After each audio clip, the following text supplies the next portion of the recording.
you're ready to go. Okay, we are live. Hello, welcome to the San Ramon Valley Unified School District Board of Education special meeting. We want to let the public know that we are video recording today's board meeting. The recording is being live streamed on the district's YouTube channel, and a link to the recording has been posted to the district's website. I'd like to introduce my fellow board members. First of all, I'm Greg Marvel. I'm president of the board.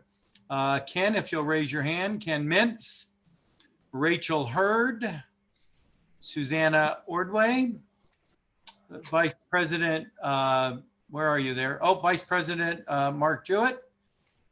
Okay, and did I get everybody? I got everybody. Good. All right.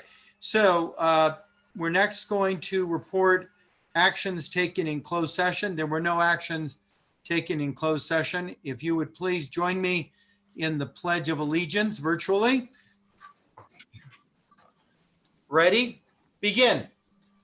I pledge allegiance to the flag of the United States of America and to the republic for which it stands, one nation, under God, indivisible, with liberty and justice for all.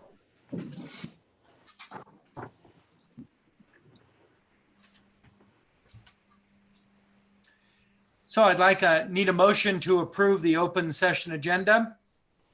So moved. So move. Second. Okay, Ken made the motion. Susanna, Rachel seconded. All in favor, say aye. Aye. Aye. Motion carries unanimously. We are now going to go to our action item. 8.1, revised 2021 school reopening together plan. Rick Schmidt, Superintendent, if you'll please give us a summary of any public comments we received by the deadline. Thank you, President Marvel. I'd be glad to. We received 45 communications from parents, students, alumni, interested community members, and staff as of 4:15 this afternoon. Each and every one of those was shared with our trustees and cabinet staff participating in the meeting today. And all of those communications will be posted, as we've done each and every meeting since our remote meetings began in March, to our website as soon as possible, typically within the same week. Any communication received subsequent or beyond 4:15, we will also add to the website. And what's the summary of the comments, please? Thanks. So the comments are fairly familiar comments that we've been receiving for months now from very interested and engaged community members and students, some supporting full remote learning, some committed to in-person learning, really representing how diverse people's thinking has been on this topic nationwide in our own community. Each and every individual, again, kind of weighing risk in their own way, and also trying to determine what's best for them if they're a student, or what's best for kids if they're an adult. So it's a variety of comments. I would say the majority of the comments that we received today were really in support of remote learning, but also lots of other comments as well, all related to reopening school in August. Thank you. I want to also acknowledge, before we get on to the item itself and presentation from staff, that all of us received, if they're not marked for public comment, they're not included in that number that Mr. Schmidt just outlined. However, we all received in the last few days since the last board meeting, hundreds and hundreds and hundreds of emails on this topic on all sides. And we've read every darn one of them. So my wife forced me to go to bed last night at about 1 a.m. because she said, stop, they're going to keep coming. So we appreciate the messages that were coming in. And believe me, it's one of the data points that we look at. So I do appreciate it. I wanted to acknowledge that. There wasn't just 45. We literally have had hundreds. Okay, with that, I'm going to turn it over to Rick Schmidt, our superintendent, who can prepare the presentation for us. Thanks again, President Marvel. Thank you, trustees. Thank you, staff. Thank you, parents in the audience, students in the audience, and thanks to our staff for your ever engaged interest and continued communication and support of all the things we're attempting to do, which is do the very best we can to reopen school. Thanks again for folks tuning in. We had over 12,000 unique viewers Tuesday night at a peak of approximately 5,000 in the middle of that very, very long meeting. I think tonight's meeting, only 2 days after our last meeting, is an example of the ever-changing direction, facts, guidance, and statutes that we're all faced with related to the coronavirus. Districts around California are having multiple meetings. I spoke with a superintendent this morning who is on his 19th special meeting since March. I've lost track of how many we've had. Thank you, trustees and staff, for your engagement.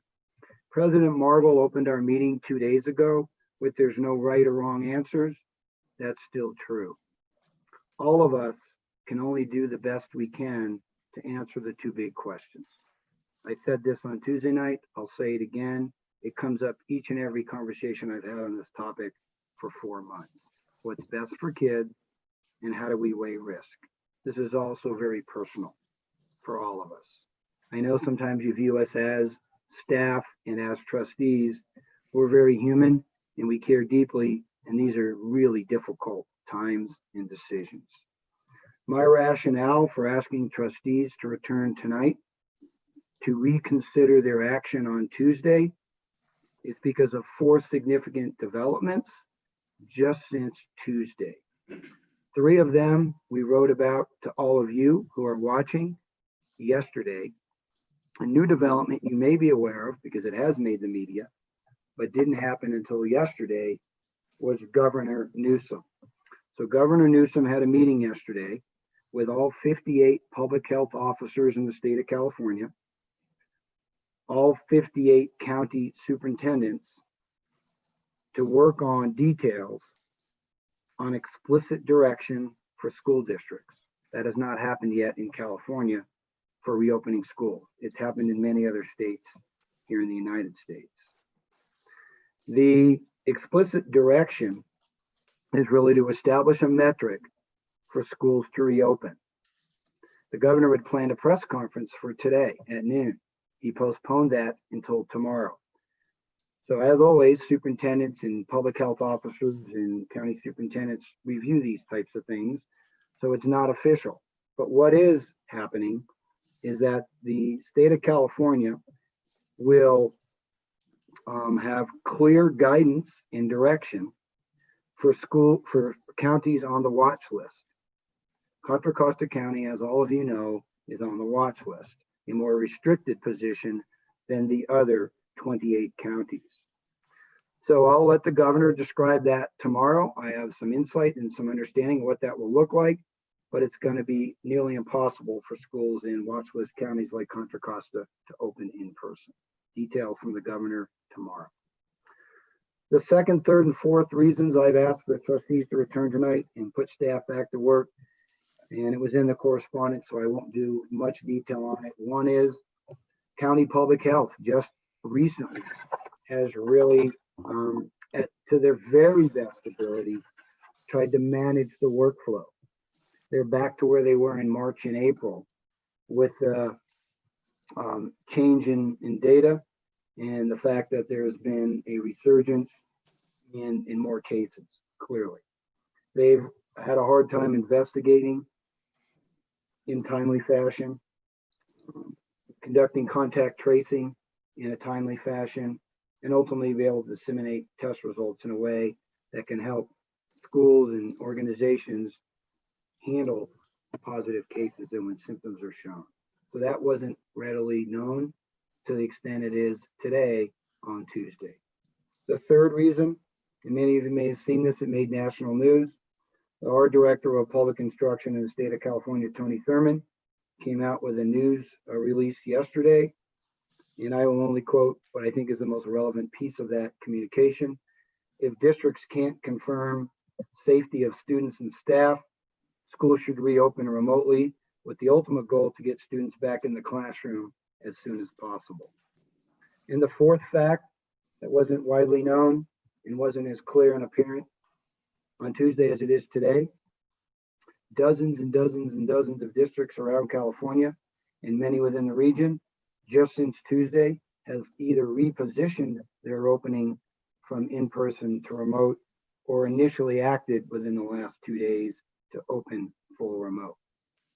Just yesterday, and this made the media, a local neighboring school district had 4 students participating in a sanctioned summer athletic event, high school kids who were tested positive, that effectively shut down the entire operation for hundreds and hundreds of kids without the ability to do all the things I mentioned earlier in terms of keeping people safe. So our executive staff and trustees have always taken the position on any topic, but especially this health and safety topic, to follow the data, the facts, the guidance from public health, and make sure all safety is put at the top of the list as the #1 priority. It guides all of our decisions. That is always true. I don't want to repeat my remarks from the 23rd, June 23rd meeting and the July 14th meeting about reopening, but I focused on the uncertainty. It's more uncertain today than it was 2 days ago, and more uncertain than it was on June 23rd, when we began our direction to try and open up full-time 5 days a week. Much has changed since then. So my recommendation will be to move forward with an abundance of caution. Before I share my recommendation with our community and with our trustees and our staff, we are going to have a presentation tonight from our 2 Ed Services executive directors, John Campapiano and Nadine Rosensweet, and they will kind of lay out what I think are 6 key pieces to our reopening. And you will be able to follow along with the PowerPoint on the YouTube channel. 1 is a timeline and key considerations. 2, a strongly recommended full remote elementary schedule. 2 options for a full remote secondary, middle school, and high school schedules. Special ed considerations. And something we really want to do tonight, really give the public a chance and the trustees more of an opportunity to really look at our enhancements for remote learning, what many remember from the spring. Fully recognizing that our amazing team of educators did all they could with very little training and with very little time to prepare those lessons. They did an amazing job. And around the country, unfortunately, educators, whether they're kindergarten teachers or elementary, 3rd grade teachers, middle school, and high school teachers, universities, where kids are spending 60, 70 grand in tuition. The feedback they've received from Ivy League schools in Stanford and the UCs were very critical of remote learning. It wasn't easy to get up to speed. I'm incredibly proud of our educators for the amazing effort and the dedication they showed us all last spring. So you'll be able to see examples of our learning management systems that will really be the platforms that we will move in whatever remote learning happens in the future. And also an opportunity to look at our rigorous and standards-based online curriculum that can be used in any number of formats. And we use some of these things already in different places, including our venture program. And then finally, number 6, a declaration and what we'll ask parents to do here beginning on Monday to prepare for August 11th, and then our commitment to future communication. What we will not do tonight is discuss PE, high school sports, theater and music, because likely that will be wrapped up in the direction from the state of California, and very certainly not be local decisions, as the state has begun to shift to more of a centralized leadership on those topics. And all indications from CIF and high school athletics and from the Department of Education is that I don't see any fall pathway to PE, to typical recess, to high school sports. details to follow. CIF has announced that they will make their public position on July 20th. My recommendation that based on the new information I've already discussed, I believe the San Ramon Valley Unified School District should reopen on August 11th as scheduled with full remote distance learning and phase into in-person learning as soon as it is safe to do so and public health guidance and direction changes to support in-person learning. Thank you, President Marvel, for giving me a chance to introduce our presentation tonight. Okay, and you're going to turn it over to who to make the formal PowerPoint? Well, I think I'd like to do a little joke here because this is a big night. And what I learned yesterday that I've been pronouncing Mr. Campiano's name wrong for 4 years. And the reason I became aware of that is, unbeknownst to me, John's father watches our YouTube board meetings and wanted to know who the heck that guy was that was calling him Mr. Campiano. So I'm sorry for mispronouncing your name. It's hard for us Germans to pronounce those Italian names. So John, I see that big smile. Take it away. Thank you, Superintendent Schmidt. Thank you, President Marvel. And thank you all for joining us tonight. And we're going to jump in. Our first few slides will be a review of our key considerations and our commitments to you, our students, staff, and families. So as Mr. Pitzer, thank you.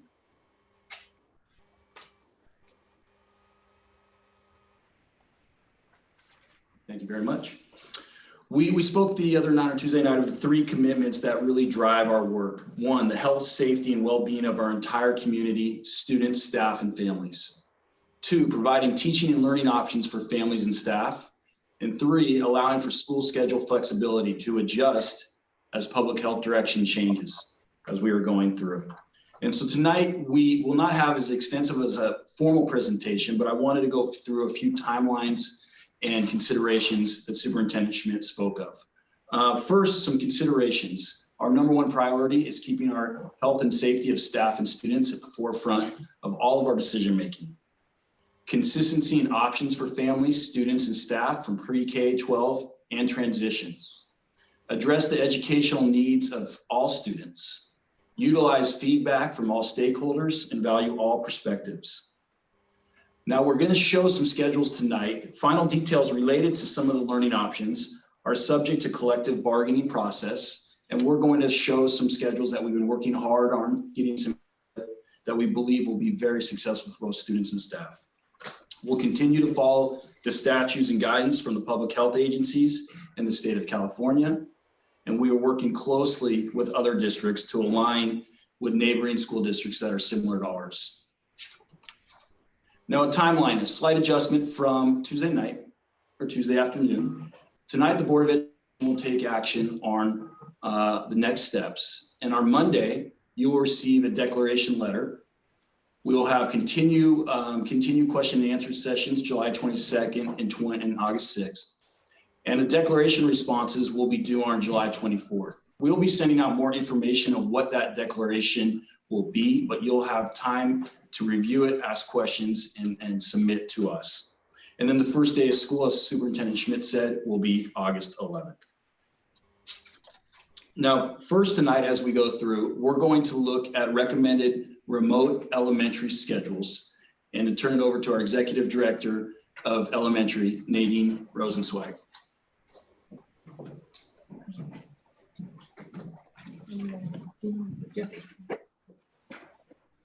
Good evening, Board Trustees, Superintendent Schmidt. I'm Nadine Rosenzweig, Executive Director of Elementary Education. And I'd like to share with you the key considerations for our elementary schedules. So looking at our schedules, we are supporting a rigorous and robust California-based instruction and curriculum. A clear schedule and expectations for all students, as the state has added requirements for distance remote learning that were not there in the spring. Students will have morning meetings and connections with their teachers, which will build community and so make sure our students, their social, emotional needs are being met. There'll be an opportunity for independent and small group instruction. We need to maintain teacher prep times, and the blocks of learning allow teachers to schedule for student needs. Can you go to the next slide? So what I wanted to share, this is a preschool, transitional kindergarten remote learning day. So many of our families know on Wednesday, typical when children are in school, we have the shortened Wednesday, adjusted Wednesday schedule. That will become on Mondays a common learning day where the children will have their instruction in the morning and then have a lunch break, allowing for teachers to have their prep, grade level collaboration, and staff meetings. During instruction time will be a combination of direct instruction, collaborative work, small group support, individual work, time with teachers, and feedback. Tuesday, Wednesday, Thursday, Friday are also regular days of school, remote learning, instruction in the morning, then a lunch break, and students would receive student support from their teachers, which again is in the form of small group tutorial, teacher access or office hours. It could also be some intervention work that we do in our response to intervention. Teachers would have their teacher prep, and our students in special classes, our special day class students, would be a part of the remote learning in our SDC preschool, TK, and kindergarten. Can you go to the next one?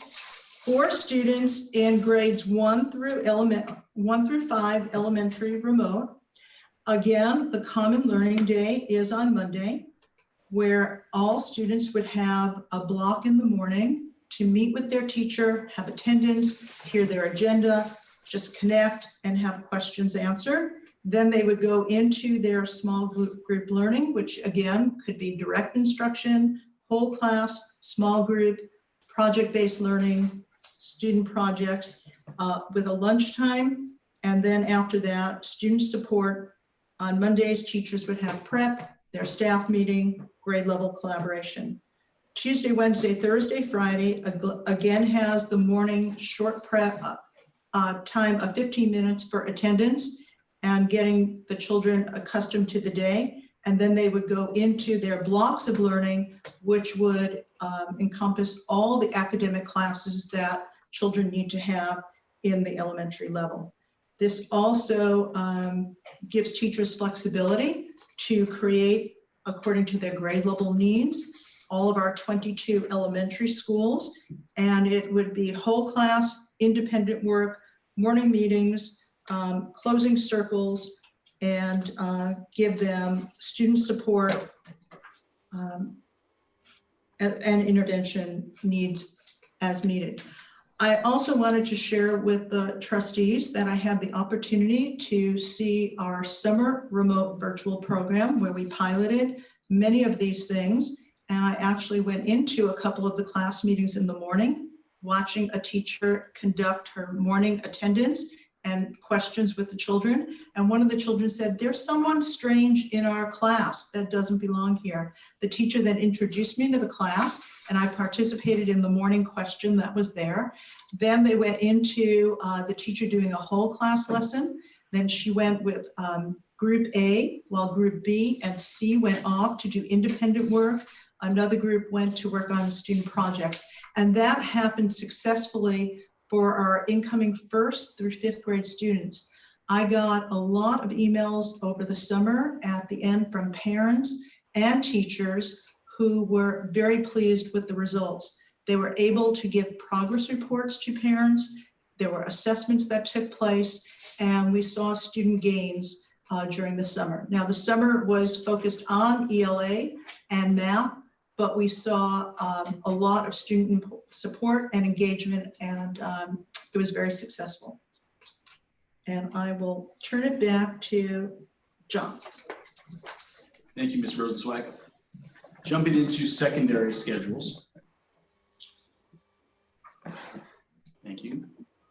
we really put a lot of time into thinking about what is best for our students at the secondary level. And one of the key components, and we've been receiving lots of emails, a parent myself, is really creating time for social emotional support, as it's been a challenge for all of us, especially our students, having that time embedded in our schedule.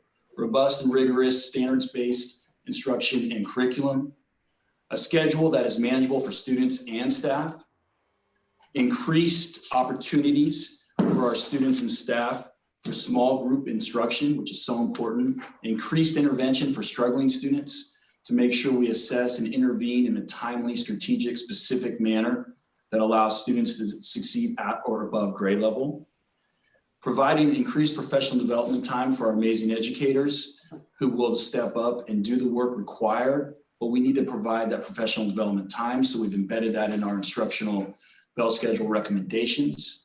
To provide opportunities for a depth of instruction for our students to really go deep in their learning and understanding, and then working closely with other districts to align with districts that are similar to ours to see how they are putting together their secondary bell schedules. So I'm going to give two options, slightly different recommendations. Again, as we discussed earlier, these still will be discussed, but these are strong recommendations that we really think could work. So I'm going to go middle school first. In each middle school and high school, we'll have a block schedule and a non-block schedule, and I'll talk through that. We did this briefly on Tuesday night. We moved the common learning day to Monday, which would set up the week. So they will see all students and staff will see each other remotely during every Monday to set and launch the week. And then we'll be able to provide at least 2 hours of grade level collaboration or close to and professional development every Monday for our staff. And then we would jump into a block schedule at the middle school level that would have periods 1, 3, 5, and 7, Tuesday and Thursday, 75-minute blocks. And then our Wednesday would have collaboration time in the morning for our staff, and then periods 2, 4, and 6. And then on Friday, we would be able to provide in the morning student access support for social emotional needs, academic interventions.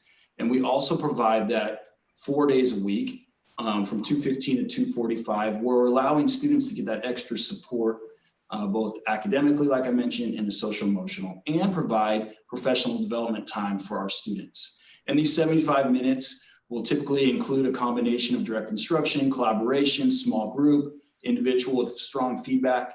And so we'll provide that in this block schedule. So this is one recommendation, block schedule for middle school. To jump to a non-block schedule, again, the common learning day is Monday. So you'll see it's the same Monday, which allows for almost 2 hours of professional development every period. Now the Tuesday and Friday is different from the block because they will be seeing all teachers and during this time, they will be going through, as you see, period 1, passing period 2, all the way down to 2:30, and allow for this time of 45 minutes per class session in a non-block format, similar to some of our schools. Now, some of our middle schools have modified blocks and regular schedules, so there are students and staff familiar with that. So that's the middle school quick overview of recommendations. Jumping to high school. Difference in high school, Monday is the same, where we have a common learning day launch. Thank you for that feedback from both trustees and other members, teacher groups, logistic groups, et cetera, to really launch the week, professional development time. In high school, which you will see, we have created a block schedule that is 90 minutes, which exceeds block schedules of a number of districts that we are partnering with. Dublin, Palo Alto, other local districts that are 75, 80-minute blocks. We made our blocks 90 minutes, which still allows for time at the end of the day to have student support and or collaboration time for our educators. And so we feel that we can provide that support for our students academically, social, emotionally, and teachers to have the collaboration time along with the Monday. We also put together a non-block option for the high school remote. Same thing, common day on Monday with the PD, and then a traditional A through 6 of 50 minutes a period with a passing period of 5 to catch your breath and to move on to the next class. So both of those schedules are available as recommendations for our trustees, and that we can work through and answer questions as we move forward. So that was a quick overview. I'm going to jump, unless there's any questions now, before we jump? Okay, we can come to the questions at the end. And I am going to now jump to special education with our CELA director, Mary Ann Freitas. Thank you, John. So as soon as it is safe, you know, I want our students to be able to return. And ideally, I'm the first one to admit that coming back 5 days a week, all day, back to our old schedule is the best thing in place. But until it is safe by state and county guidelines, it's just not something I can endorse at this time. What I do hope is if we do go 100% remote to start, special ed students, all of them, also need to start at 100% remote. But as soon as we can meet some of the guidelines and it is safe for our students and our staff, I do hope that we start to bring back some of our targeted groups, which does include our special ed students, and bring them back at the beginning, if not before other students, so that they can get used to the new systems that they're going to have to return to. What I would recommend if we do go into a hybrid model, and by I don't mean myself alone, but my recommendations are based on staff input, administrative input, parent groups, parent forums, work groups that we had, and students included, which I got to sit in and listen to their feedback from. Based on all of that input, what I would recommend as we return to a hybrid model is that our infant students do return based on their IEP schedule and are able to return back to the school sites. I recommend that for our preschool students, we follow again the hybrid model that is adopted for all students at their like ages. And I suspect that will be something at about 3 hours a day, 4 days a week. And I would recommend that the preschool students, and this includes our students who attend the Center for Early Intervention for Autism, our SIA students, that they come back in an AM or PM model, and that if they were attending both the AM and PM because they were a SIA student, this would change, and that they would only come to one of the two groups, but for an hour and a half of that time, they would attend the SIA program, and for an hour and a half of that time, they would attend the preschool program. In regards to all of our special day class students who are in grades kindergarten through 12th grade, I would recommend that again, they follow the hybrid model for their like peers, but instead of coming back, say for 2 days a week, they would come back for 4 days a week if that was adopted. And that they follow those exact same hours that are outlined. In regards to our adult transition, this was actually one of our more complicated groups to work with because it was not just the classrooms and the services that they provide and the program that they have, but also taking into consideration transportation needs, which I'll address for everybody in a moment. I would recommend that they come back 4 days a week from about 8:55 a.m., which was their old start time, to 12:30, again, 4 days a week. In the remote model, what we learned over summer school, just as Nadine had discussed with elementary, is we really were able to improve things over summer school, which was really great to see. And what our teachers were able to enhance and improve upon from what we had done at the end of the school year, I thought was incredible. We would follow a much more enhanced daily program, and related services would also increase, not just in the time provided, but in how they are provided. One thing I do want to point out, because this is probably one of the biggest things I've received feedback from parents on directly, is if we are in a remote model, would related service providers or staff be able to go into their homes directly? Just as we have done with all requests at this point, we'll continue to monitor and review those on an individual basis. But I also want to be honest and direct in that most cases, we have not been able to do this based on the health and safety of all those involved, not just the students, but the families. So we will continue to monitor this individually, but I also think this will be one of the difficult things to continue to meet the parent requests. In regards to transportation, the transportation department has done an absolutely phenomenal job in developing safe and efficient transportation protocols for when we return. This is going to be a very complicated process, and the students in whatever vehicle they came into school, it will probably be reduced by about half the students per vehicle. This is still being worked out, and it's going to depend greatly also on how many students do return. But this does have an impact on us. For all of those who are receiving transportation services, we are going to be reaching out to you separately. It is something, if parents are able to provide transportation during this time, we will continue to provide reimbursement And if possible, and I know it's a difficult thing to do with everything everyone is dealing with, it would help if more parents were able to provide transportation directly. In regards to the targeted groups, it is not just the special day class students that I am talking about in special education. We are all looking at ways to provide intervention to students, not just in special ed, but in general education, and resources in addressing needs for resource students directly, as far as being able to potentially come back as soon as it is safe to do. Lastly, one of the things I really want to address is the remote model option. When you are choosing whether you want to come back in a hybrid model or a remote model, please know that all related services, if you choose the remote model, will be provided only remotely. If you choose the remote model, it is not an option to be able to come to the school site to say receive only your speech services, but to receive all of your academic models remotely. It is a remote model or it's a hybrid model. And through the hybrid model, most of your services, we do believe, can be provided directly at the school site, but some of the services still might need to be provided remotely because, again, you're not there for the full 5 days. Through this model and through what we are planning, we also do believe we'll be able to provide more of the direct services and the direct time that has been outlined on the IEPs. The last thing that I want to mention is that for families who know they will be staying hybrid, when once families sign up for the hybrid model or the remote model, I also want to be very honest and address the fact we do not know exactly which teacher you will be with or who your related service provider will be. Because, and I'm going to use transition as an example. We have 5 adult transition classes. If nobody signs up for the remote model and everybody returns in the hybrid model, you would probably be staying in the exact same classes you had been in and assigned to at the end of the school year.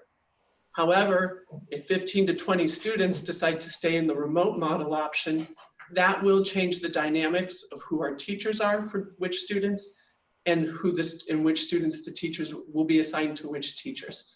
So I just want to be direct about that.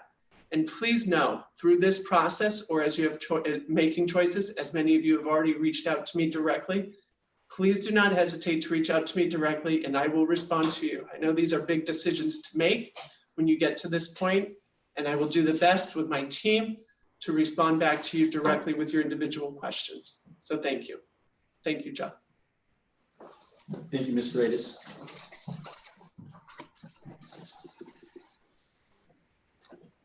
Our next phase, as Mr. Schmidt spoke about, is improvements to our remote learning. And to start us, I want to review a slide we showed on Tuesday night based on feedback from parents, students, staff, that we believe the structure through a uniform schedule and daily teacher interaction with attendance, direct instruction, etc., will lead to consistency that we will be able to access through a single online platform with Director of Technology, Mr. Pitzer, will speak about in a few minutes.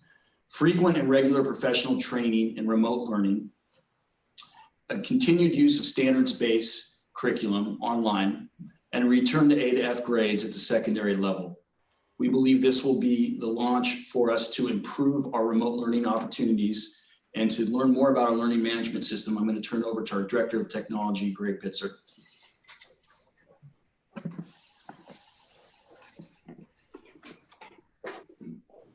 Let me scoot down here so I can get in the picture.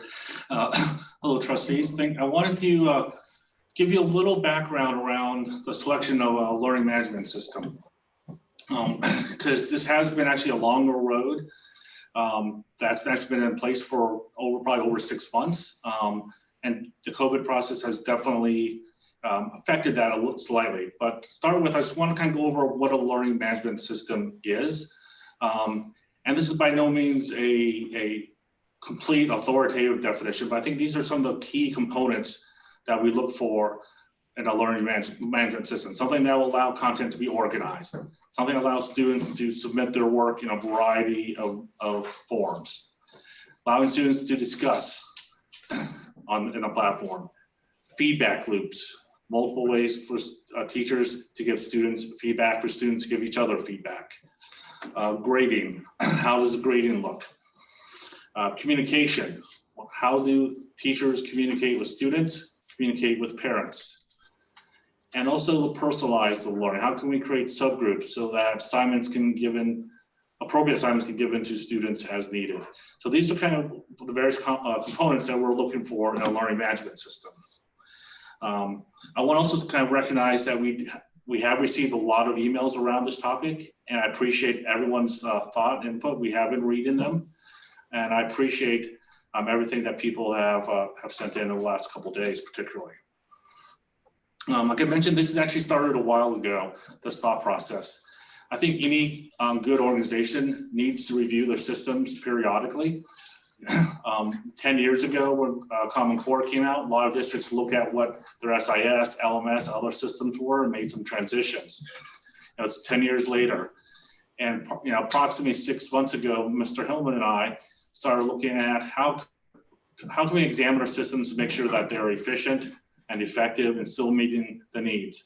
By no means was I saying that our systems weren't doing that, but I think a periodic review is always important to make sure that we have the right tools to be successful. And we quickly identified our SIS and LMS as being sort of the keystones to all the other systems that we currently have. And that was the first two systems we wanted to look at. We wanted to make sure we did it in a thoughtful way that brought input from all of our stakeholders. And so we identified a process that we wanted to start this fall to start gathering that input, gathering the needs, looking at what our learning needs are longer term, and then go about selecting a SIS and LMS that would meet those needs. Because once we have, especially these key systems in place, we don't want to change them every few years. They're here for a while. We want to make sure we have the right systems to meet those needs. Of course, COVID came and we needed to quickly find a platform that allowed teachers who didn't have one currently to get online and provide some type of structure for their students. And Google Classroom was probably the most easiest one that a lot of teachers started to adopt. And that kind of led us to where we are currently. So when we started looking probably back in May what we wanted for this coming year, we didn't want to select an LMS that was going to be here for 1 year and then we make another transition. We knew that would be disruptive. At the same time, Google released many features that made it a much more robust platform, things that most users may not see, that are more in the background as far as how we roster grades, how we sync data between our SIS and Google Classroom, and made a much more viable choice to continue. I think the other part, we realized how many teachers had experience with Google Classroom, and there was already a base kind of knowledge about that system that would make it a lot easier to make the next level of enhancements, like I guess as we say, sort of level up or Google Classroom knowledge. And I think that's something that Debbie Pettish and her professional development team is going to be looking at, providing that knowledge to teachers at the beginning of the school year so that we currently have Google Classroom and level that up a little bit. So what we arrived on is basically a couple of proposals.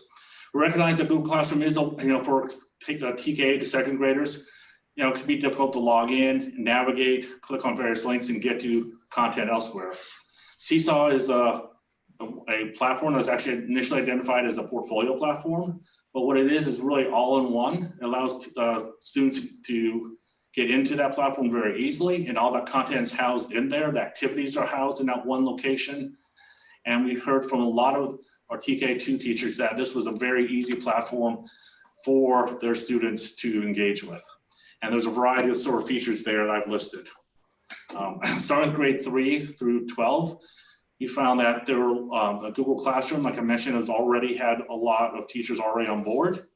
I think it's really more a question of how can we level up their structure in Google Classroom? What can we do to make it a truly effective platform so that students can be successful? And I'm going to be showing you some examples of how that can look. I want to also recognize some of our Techno teachers. I mentioned last meeting, our Techno group, KNOW. I reached out to them over the last 24 hours, and over 25 of them shared their Google Classrooms with me, so I can share that with you. So I want to acknowledge them as well. So first I want to take a second here. I'm going to stop this sharing for 1 second. We're going to actually go into a live demonstration of Google Classroom. Let's take a few minutes to kind of show you some of the things that I think are effective here. Here, let me go ahead and do this. So here's a Google Classroom on the main page here. So a couple things I also wanted to balance. So this is what a student might see. We're actually looking at teacher view, but the student view is very similar. They would see a square for each of their classes. You can see in the Science 101 class, this is a mock class that Jenny Hunau created last night as a demonstration. You can already see what assignments are due today and due tomorrow right there from this main home page. So it's kind of a nice, easy structure there. Addition for teachers. We know teachers need to collaborate, especially in this coming year as we develop curriculum. We want them to be able to share stuff. So quickly, teachers can quickly make copies of a course and bring that into their version that they can use with their students. So it's very easy to share and copy another course and then make alterations or personalize that. Going a little deeper into Science 101. Couple little things, you see on the left-hand side, upcoming assignments that students need. The first page, the way this has some kind of structural information about this class, about some of the icons here, and also has links for the breakout group. So if the teacher doesn't want to do subgroup instruction, the various group links are right here, very easy for the students to find. They need to break out into those groups. Looking on the classwork page. This was actually designed when we're looking at a block system. I mean, sorry, a cohort system, AB cohort, but this could be very much done for when you have the whole class meeting together, and I'll demonstrate some examples of that. But here's a Tuesday, Thursday block bring journal. This would be an example of what a class might look like. So for example, you would start the introduction class discussion here with maybe a Google Meet with a question here, a little prompt you might want to start with. And then here you have several activities that the students are going to engage in throughout that period of time. By putting in various icons here, you can, for example, the red one means this is going to be whole group instruction. Green is going to be individual. So the student can just by looking at this time and knows what type of interaction is expected. A single person little icon here means this is an individual assignment. Here's a group assignment. By looking at the structure, you can actually really convey a lot of information, a lot of organization to that student so they know what's expected. Without even opening up that assignment, they already have a clue as to what they need to be doing. And at the very end, a closing discussion here, back as a Google Meet possibly, bringing back the class together as a whole to continue here. So this is the example of what kind of structure is possible in Google Classroom here. A couple of little things here. Create an assignment. Minimize this here, sorry. You can easily create an assignment and post it to multiple classes. So if you teach 5 sections, you don't need to create the assignment 5 times. You can do that really easily there. I mentioned personalizing instruction. You can take this assignment and you can identify which students. We have 3 sample students here, but you can choose which students need this type of assignment. So if some students maybe need some additional support, you can choose to only give those students that assignment. So this is another way to do some personalization of content. And you can also kind of basically tag these topics. And this is a great way to kind of organize things. This is a tag Tuesday or Tuesday, Thursday group. You could easily have math. If it was an elementary class, it could be math, English, science, subject letter like that, so that students can find assignments easily. Other little things, rubrics. So we know how teachers give feedback. You can attach rubrics, you can share rubrics, you can reuse them, you can attach them to assignments. So that's more than just a point value that students are getting. They're actually getting some feedback across standards or skills that have been identified for that assignment. And lastly, a service that Google offers that checks plagiarism, similar turn in, not identical, but similar. That's another little feature here within assignments. So it is a fairly quite robust system that when when teachers know all the tools and how to use them, you can actually do quite a bit. Another thing is the Google Classroom. How does a student know what they need to be, what's expected of them from all 5, 6, 7 classes they may be enrolled in? Well, it creates a Google Calendar for each of the classes here. And hopefully this is going to bring me back here. And so right here, this is going back into May. You can see all the various assignments. It'll color coded by the class here. And this, I have about 20 classes loaded, so maybe more than a normal student. But you see right here, here's all the assignments that are due on each day. If there's due at a particular time, like 5 in the evening, it's right here. You can click on that assignment, on that link there, and it takes you right to that assignment. It takes you right into Google Classroom, so you can see exactly what that assignment is that's expected of you from the teacher. So there are a lot of organizational tools that you can find in Google Classroom. A couple little examples here. This is an algebra class from Monte Vista. And you can see here how they have broken out the classwork week by week. And you can see all the assignments that are expected for that week are right here. What this teacher has also done is created a learning plan each week for them to look at. And you can see the structure as it comes up here in a second. Here we go. Here's the day-to-day specifics, exactly what's going to be expected for the students in that class. So it's another kind of way to provide that structure. So another one here, this one is, I believe, going to be a core class in middle school. I apologize, I meant to have this, was all preloaded, it's resyncing here. And what this one actually I want to show is some of the collaboration between teachers. So what they do here is a week, let's see if I can find what I was looking for. A morning agenda, so Monday morning, these teachers actually do a little video they put together on using Google Meet. And let's see if we can't pull that up here real quick. If it doesn't come up,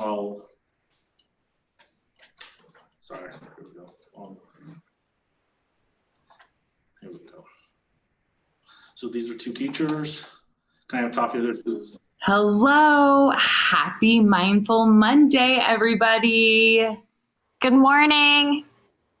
So Miss Clay and I have decided to go through the weekly checklist with everyone and to also talk specifically about the leadership elections that are taking place today and to also talk about what the Spirit Days are. So I just want to show how we have two teachers here or teacher in a class, how they can still collaborate. They can give structure to those students, what to expect for that week. They generate that a personal relationship with those students, even though this is all done remote. And this is all using kind of the Google suite of tools here. And that's the last one. Let's see if I can't. I was going to pull up here. Here's another class here that is organized slightly different. This is, I believe, English, a core class here, middle school core class, I believe, from Windermere. And this is actually organized by the type of activities here. So Actively Learn is a reading a program that's being used in this class. Here are all the assignments related to that. Here's the Hyperdocs, weekly assignment Hyperdocs. You see each week there's a new one that's been added here. So there are a variety of ways to create that structure that gives teachers that way that works best for them and their style, but also provides students with that structure that we think that will allow them to be successful. So I'm going to stop this share right now and return to the presentation.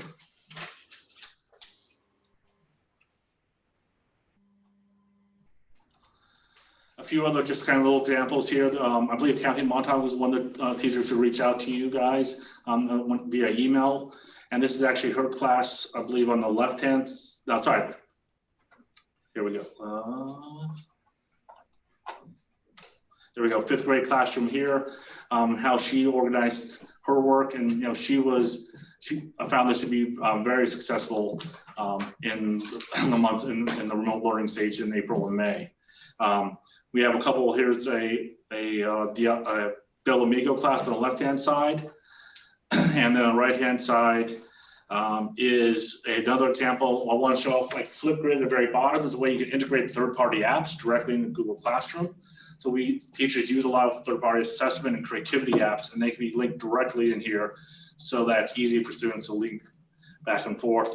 Last course in prep mode shows how teachers can collaborate and work on a course in advance. All these assignments are in draft mode. The teachers are working on this together and they make those visible when ready. On the parent side, one thing we heard a lot is that parents really need one platform. And that was really key to our decision.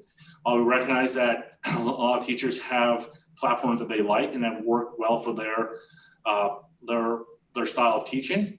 We also hear from students and parents that going to multiple platforms is very, very, very tough. And we wanted to really identify one platform that all students would have. So students know that they go to Google Classroom for all of their work for grades 3 through 12. What we're also committed to doing is making sure this information is synced back so that parents can access this. This is Infinite Campus. Infinite Campus will have a direct link to Google Classroom and all the assignments and grades. So parents just need to go to Infinite Campus, to the portal that that if they're not familiar with, we'll definitely provide some training around as well. And they can view their students' progress and also their performance daily. Whenever the parent wishes to go there, they can see what that looks like as well. So the parents have access as they desire to their child's progress. Last, I want to highlight some of the back-end stuff that with Google. Google has lots of data. They're known for collecting data. This is actually something I want to really emphasize, highlight. One of our employees, Mona, she over about one day, I said, hey, can you create some dashboards? And she went in and started pulling out data from Google Classroom. I started looking at how can we identify engagement? What are some factors that we can look at that would indicate whether our students engaged in the class?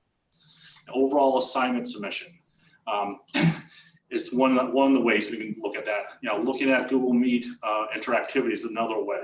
And we're in the process of developing these dashboards to give us insight as to which students' engagement levels might be falling and might want to be addressed. And we also have a very close partnership with Google and their data analytics. We're actually working closely with them to share what type of data we need to know from them to help our teachers be successful. So I know there's a lot of information there. I kind of want to really iterate, the goal here is to have one common platform that all students can interact with, but they're not going to multiple platforms. That was really a key part there. We think that there's already a substantial investment in Google Classroom. It can be very powerful with some level, when we level up their knowledge around it, that teachers can be very successful creating a robust curriculum that is also easy for students to navigate and provides that structure and organization that they need to be successful for the coming year.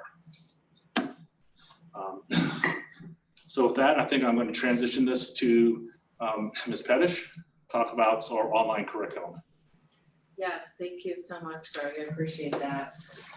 So in addition to the learning management system that Greg just reviewed, and I really enjoyed that. Thank you, Greg. I think that really addresses some of the concerns that we heard in the spring, of course, about having so many platforms and the difficulty in navigating those platforms. So of course, another concern that we heard a lot in the spring was the nature of the curriculum and the fact that parents and students felt that it needed to be increasingly rigorous. And so what we're doing, you can kind of see it on the screen here, teachers will have access to an established online curriculum that they could use to supplement their units and their lessons. So again, our hope here is, and this is one piece of the plan, to really increase the rigor for the classes when students start in the fall. And it was also clear, we really wanted and needed to hear from teachers about what types of supports they needed in order to be successful this fall. And they really, what they said was they needed support and they needed additional resources so that they could really do as effective job as possible given the circumstances.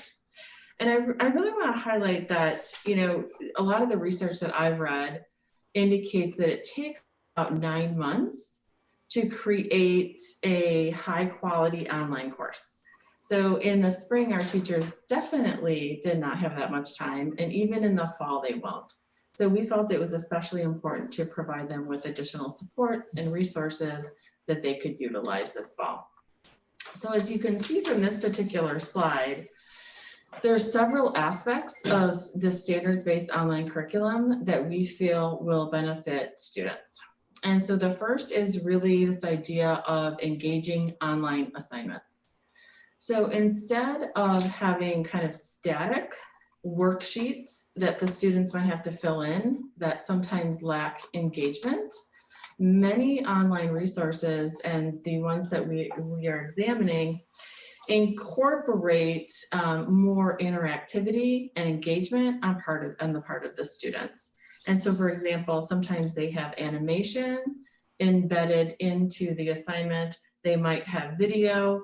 They might have a game simulation. So for example, during a science experiment, kids might actually be able to physically manipulate the different variables in order to affect the outcome of a particular science experiment. So that's an important component. The next is assessments. And so these online curricula have embedded assessments that students can take online. And they're written oftentimes, or actually always, by really experts in the field of assessment and instruction. So they've been checked for validity. And oftentimes, especially for the multiple choice type quizzes and assessments, they provide real-time feedback to both the teacher and the student. And that's extremely helpful for the teacher to better understand, as well as the student, what they're understanding and maybe what they're struggling with.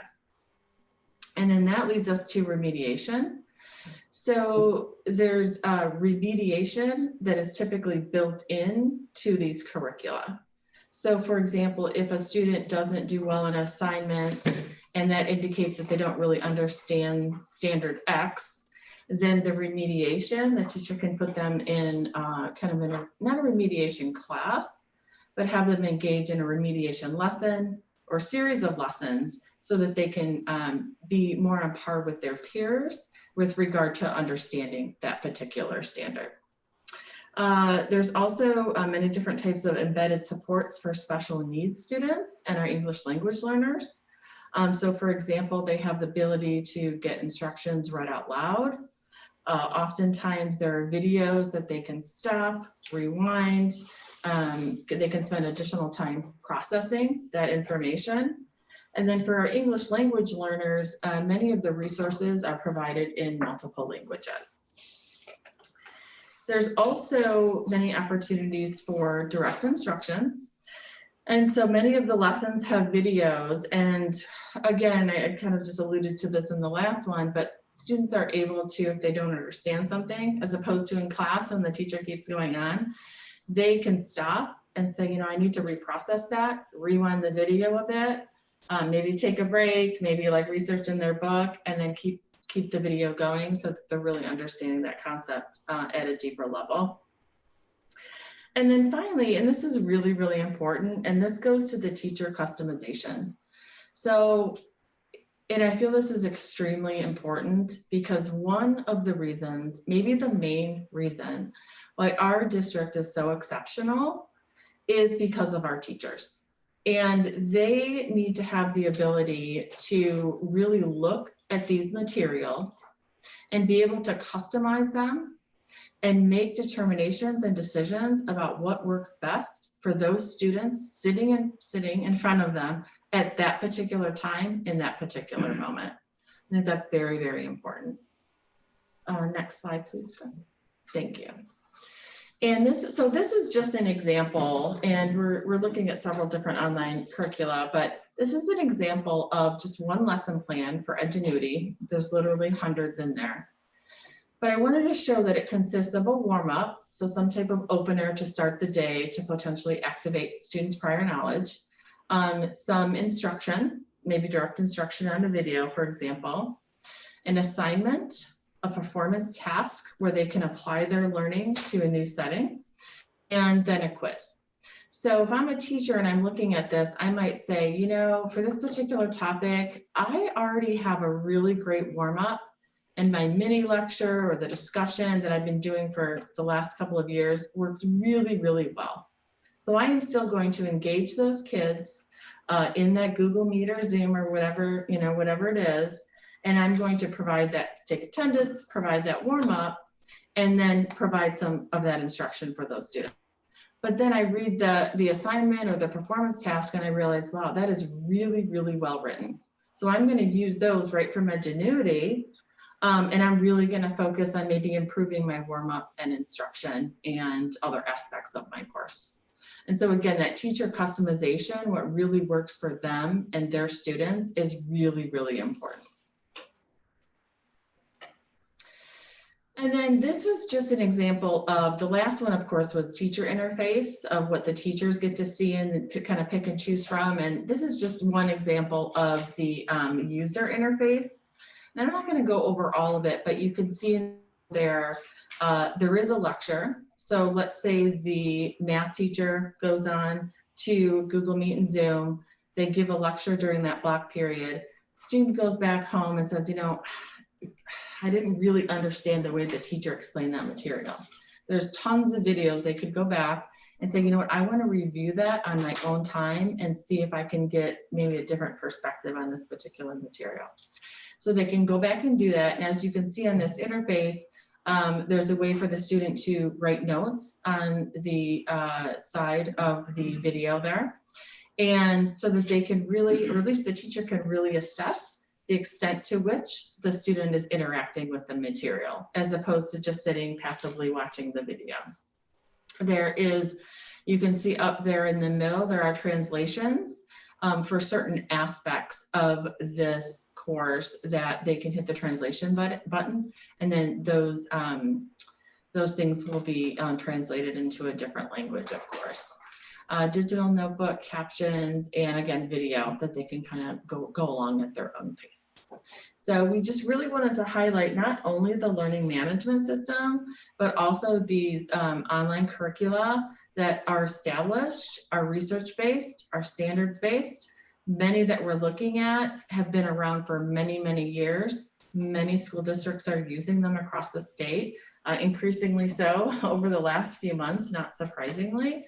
And we really feel like that is going to give the teachers the support that they deserve and that they need to teach in the fall.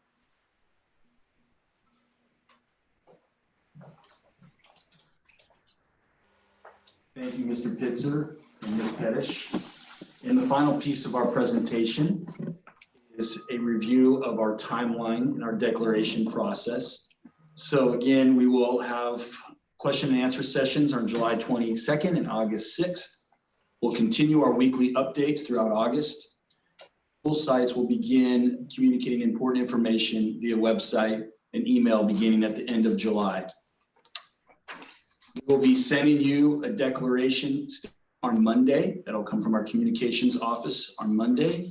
And please respond by Friday, July 24th. Included in that declaration will be questions around technology, and other information on technology will be coming as well to make sure that everyone has devices and Wi-Fi that they need to be successful. And finally, the timeline as we started with tonight, the board will take action. On Monday, there'll be the declaration. There'll be the online question. On August 6th, we'll have a second and final online question session.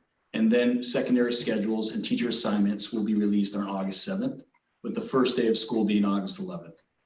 So thank you for taking the time, all of you that are viewing, our trustees, our Ed Service team, thank you. And I will turn it over to President Marble. Okay, thank you. So comments or questions? I imagine we have a lot of them. Who'd like to begin first? Anybody, raise your hand. Oh, okay, Mark. Comment first, then questions. Not exactly sure how to start this. I think the genesis of this presentation and the new recommendation, I understand. The governor is going to say and do and declare what he's going to do tomorrow. The state superintendent has made his opinions clear. The wave is very palpable. You can see it. Schools are going remote through the state of California. I understand that. I also think there is a more intrinsic fundamental here at play. And I'll see if I can describe this. Is on Tuesday night, I spoke of voice of the employee as a key component of any organization. You need to understand the unmet needs of your employee base so you can move forward. We talk about, in my organization, we talk about alignment, shared vision, disagree and commit. One organization, you need to be able to move forward as one organization. I also talked about the risk reward spectrum and our own individual and family interpretations of where we sit on that risk reward spectrum. Where I sit on it is how I interpret it and how my family interprets it. That is not determinative of anybody else's interpretation of the risk reward spectrum. And I understand that, and it's valid. As I said, there's no right answers here because every answer has risks associated with it. The assumption I made on leading up to Tuesday was in support of where I was at the time, which is bringing kids back full time, is hearing the voice of our employees that we could institute safety measures such that we could make them feel safe on campus. That was wrong, and I take ownership for it. I understand it's been a remarkable 48 hours for me, and I'm sure for everybody here, reading the feedback that we have received. I understand the voice of our employee base. I understand the concerns. They are deep and they are meaningful coming back on campus. I understand where they're coming from and I validate them. We need to be able to move forward as one organization. Going into a hybrid model where we cannot have engaged employees executing on a hybrid model is going to decay the value of the hybrid model substantially. And I understand that, but I validate it. That's why over the 48 hours, before I even heard about what the governor may or may not do, before I heard about superintendent comments, I was already come to the realization that to move forward as one organization, we have to go fully remote. It's the only option left right now in front of us. We cannot try to, there were so many questions coming out of our discussion on the hybrid model, so many questions. There was so much execution risk in trying to put together a hybrid model in the next 3 weeks. If we spent time on that, we were going to be taking valuable resource and time away from developing the full remote model. It's, in my opinion, it's going to be much more effective for kids to offer one delivery system, the best we can do, as opposed to two that are fundamentally flawed from the beginning. So I just want to make sure everybody understands where and how I got to where I am today. It's not my personal choice, but as a member of an organization, shared vision, disagree and commit, alignment are extraordinarily important. We have to be aligned. That's where I'm coming from. So thank you for the feedback. I read it, it touched me, it was profound, and I appreciate it. Questions? I have a million questions, as you would expect. Let me start, Deb, with you if I could, if that's okay? Yeah. I want to understand a little bit more about online curriculum. And I get ingenuity. Is this a library that we're trying to develop of different content delivery systems and different content libraries? And if so, are we thinking that technologically they integrate with Google Classroom, or do you go in and out of these different delivery systems? I'm just trying to get an understanding of how you're thinking of developing these libraries. Yeah, so those are great questions. So first of all, we are in the process and should be finalizing that decision. We've been working very closely with our certificated and classified staff in really look at different platforms and the advantages and disadvantages, but we would choose one. So, and it might be one for secondary and then another one for elementary. Okay. So these would be I'm gonna use the word fully integrated content delivery.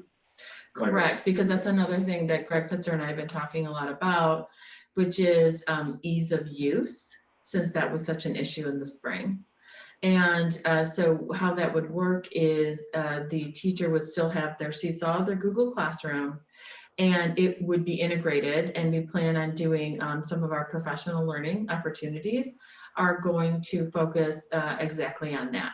So they're going to focus on how do you create one Google Classroom where the student can easily just click on a link and go to that curriculum, so that they're not having to just go all over the place to find what they need. Let me ask you this, and for you too, Greg, on Google Classroom and Seesaw. Well, let me start there first. Are these already widespread technologies used in our district? Yes. Because where I was leading to that, is this going to be a requirement for a monumental amount of PD? Come over and Oh, yeah. I came over to my friend, Ms. Parrish here. It is truly a joint operation. The two of us work very closely on this to make sure that we are in sync. I want to acknowledge that. So I think one of the reasons we did choose to continue with Google Classroom is because of the adoption rate. Over April and May, we saw a huge increase in the use of Google Classroom with minimal professional development. We did our best we could at a time, but even with that, we saw a huge increase in Google Classroom to be probably the most popular platform across secondary and probably elementary as well. We also saw a increase in Seesaw. Seesaw, like I mentioned, really started off probably 5-6 years ago as a portfolio platform. And they've enhanced it dramatically now where you can include activities. Teachers can share activities with each other. So there's a huge collaboration piece. And it really took effect in the lower elementary grades where the ease of use, you didn't have to, students didn't have to type in a Google ID and password. They could click on an icon and get in. They could have a QR code they hold in front of the screen and they're immediately into the classroom. Like that ease of use for parents to help their kids get into that Seesaw platform is huge. In addition, within Seesaw, the students can record themselves. They can draw, they can type. They don't have to go to another application. They don't have to go to Google Docs. They don't have to go to Google Slides to capture their learning. It's all built in right there. So it's one environment that the student uses in K2. And going all the way through high school then, are these technologies, again, widespread, so we don't have significant runway for our teachers and anybody in a classroom setting that is going to be using these technologies to get up and running on them? Exactly. So we think that there's already a huge knowledge base at each school site around Google Classroom. I think I can safely say we have experts at every site in Google Classroom, and the ability to level up is easy. We have a base knowledge already set. We just need to level that up in the professional development in August. Where does the live teacher instruction, is that through Google Classroom or is that through the content libraries? No, well, it could be through either, but we're imagining that most of the live instruction is coming through Google Meet or Zoom. So that a teacher would, create daily URLs or daily meetings with their entire class of students. They would all get on at the same time. I mean, similar to what we're doing here. And then provide, the day's objectives, an explanation, maybe a lecture, a mini lecture, have a whole class discussion, whatever it may be. But most of that would be over Google Meet. And then they could supplement it with assignments or videos potentially from that online curriculum or assessments or whatever it may be. I want to also kind of piggyback on that and emphasize what John was talking previously about the block schedule. Is having that block schedule allows that teacher to do direct instruction with subgroups. Like go work with a group of 4 or 5 students for 10 minutes and then go to another group of 10 minutes, another group of 10 minutes, and really do that direct instruction with and personalize that learning to smaller groups. And you can do that when you have a 70-minute period to work with. Well, you jumped ahead into my next question, so I can integrate Nadine and John over here. Is when I look at, let's just start with preschool, TK, and kindergarten. When I look at a 3.5 hour period, what is the vision? I know this is gonna be different, and this is where the entrepreneurial spirit of every teacher comes into play. I'm gonna love to see that unfold. Just help me with a little bit of a vision of what happens using technology with these young children for that amount of time. I actually saw it in action. I work very closely every week with the TK teachers. They met. I meet with the steering committee, but then I would jump online with over 20 teachers. And just to see that brain trust of them sitting there and, they pick up their weekly theme and then, okay, who's doing this? It was definitely a joint collaborative effort of the TK teachers. They had the same things, same parent letters went out, and it was on Seesaw. And then they were able to work with group A, go to group B, their social emotional lessons, everything was tied into the theme of the week. And it was very successful watching them play out. And that's why they were happy to continue with Seesaw, because they have a lot of the work that they already did. And for middle school and high school, I'm assuming, and it's probably for the 1 through 5 as well, there's going to have to be significant dedication to small group breakouts, because that's the way we're going to keep kids. Talking to kids for 90 minutes is not going to work. I preaching the choir here a little bit. Yes. So just kind of want to get a little bit of your vision around Absolutely. that, make sure I'm thinking about that correctly. Those are great questions, Trustee Jewett. And I'm glad that Mr. Pitzer and Ms. Pettish were able to share examples of some of our extraordinary teachers doing that, because in any classroom, you can't stand and deliver for 90 minutes for the most part. You have to use the technology to break into groups. So we're very excited about that possibility within the block, because we feel there's enough time to establish a routine, anticipatory set, warm up, check for understanding, dive into it, maybe some direct instruction, small group, breakout, use the technology, gives more time to go deep into the lesson. So you're absolutely right. You have teenagers, no, we can't just sit and talk with them the entire time. So we're confident that with the PD and already the success of our teachers, they're going to be able to deliver that.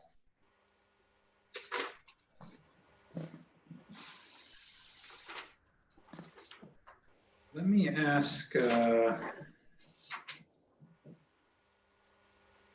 me pass it to somebody else while I continue to think through some, this is a lot to digest. Hey, who else want to raise, anybody else want to raise their hand? Don't be reluctant. All right, Susanna, yes, ma'am. Up, you're muted, Susanna. Sorry, thought There we go. Anyway, not really questions, but I was actually really, pleased to see, thank you, everyone, for taking us through, Greg Pitzer and John and Nadine and Deb Pettish, for taking you through like, what is the learning system, because I think most of us work with Google, maybe Google Docs, right? Spreadsheets, whatever, maybe even Meet, but never really seen Google Classroom. And so I really appreciate, the demo into the things. And I was thinking, okay, Nadine had just talked about, okay, for the elementary students, right? They go through their time with their teachers and they're able to do social emotional, Stanford Harmony or whatever it is that, can be integrated.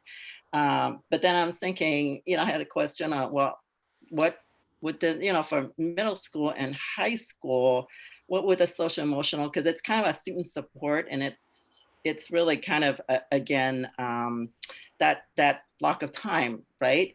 But if it's like big class, how would the teacher be able to kind of reach out socially to help them, maybe not even social emotional, but just help in different ways. And I think that in the demonstration, when Greg showed us how to, you know, I can see that the ability even for students to take notes, right, on the side, and that the teachers can see and not only check that, oh, you know, they're engaged and they're taking notes, but actually maybe help with note taking.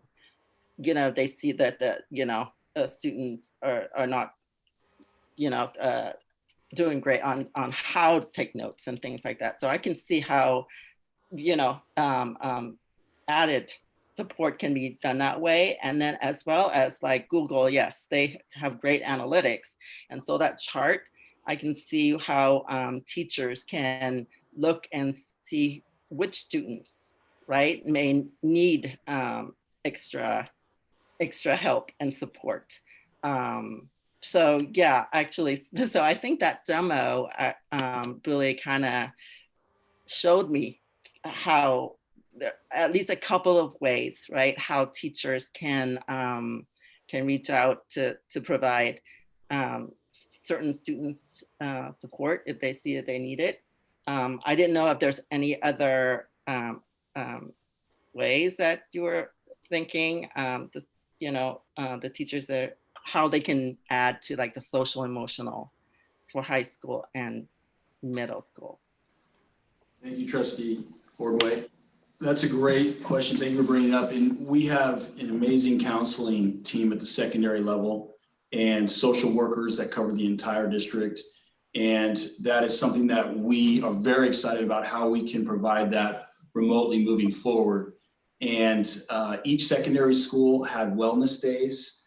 We're excited at Sanford Harmony to extend into 6th grade, which we haven't done before. We have a number of our counselors looking at that curriculum. So we see wonderful opportunities with our counseling team, with our social workers to provide that support with embedded in the day.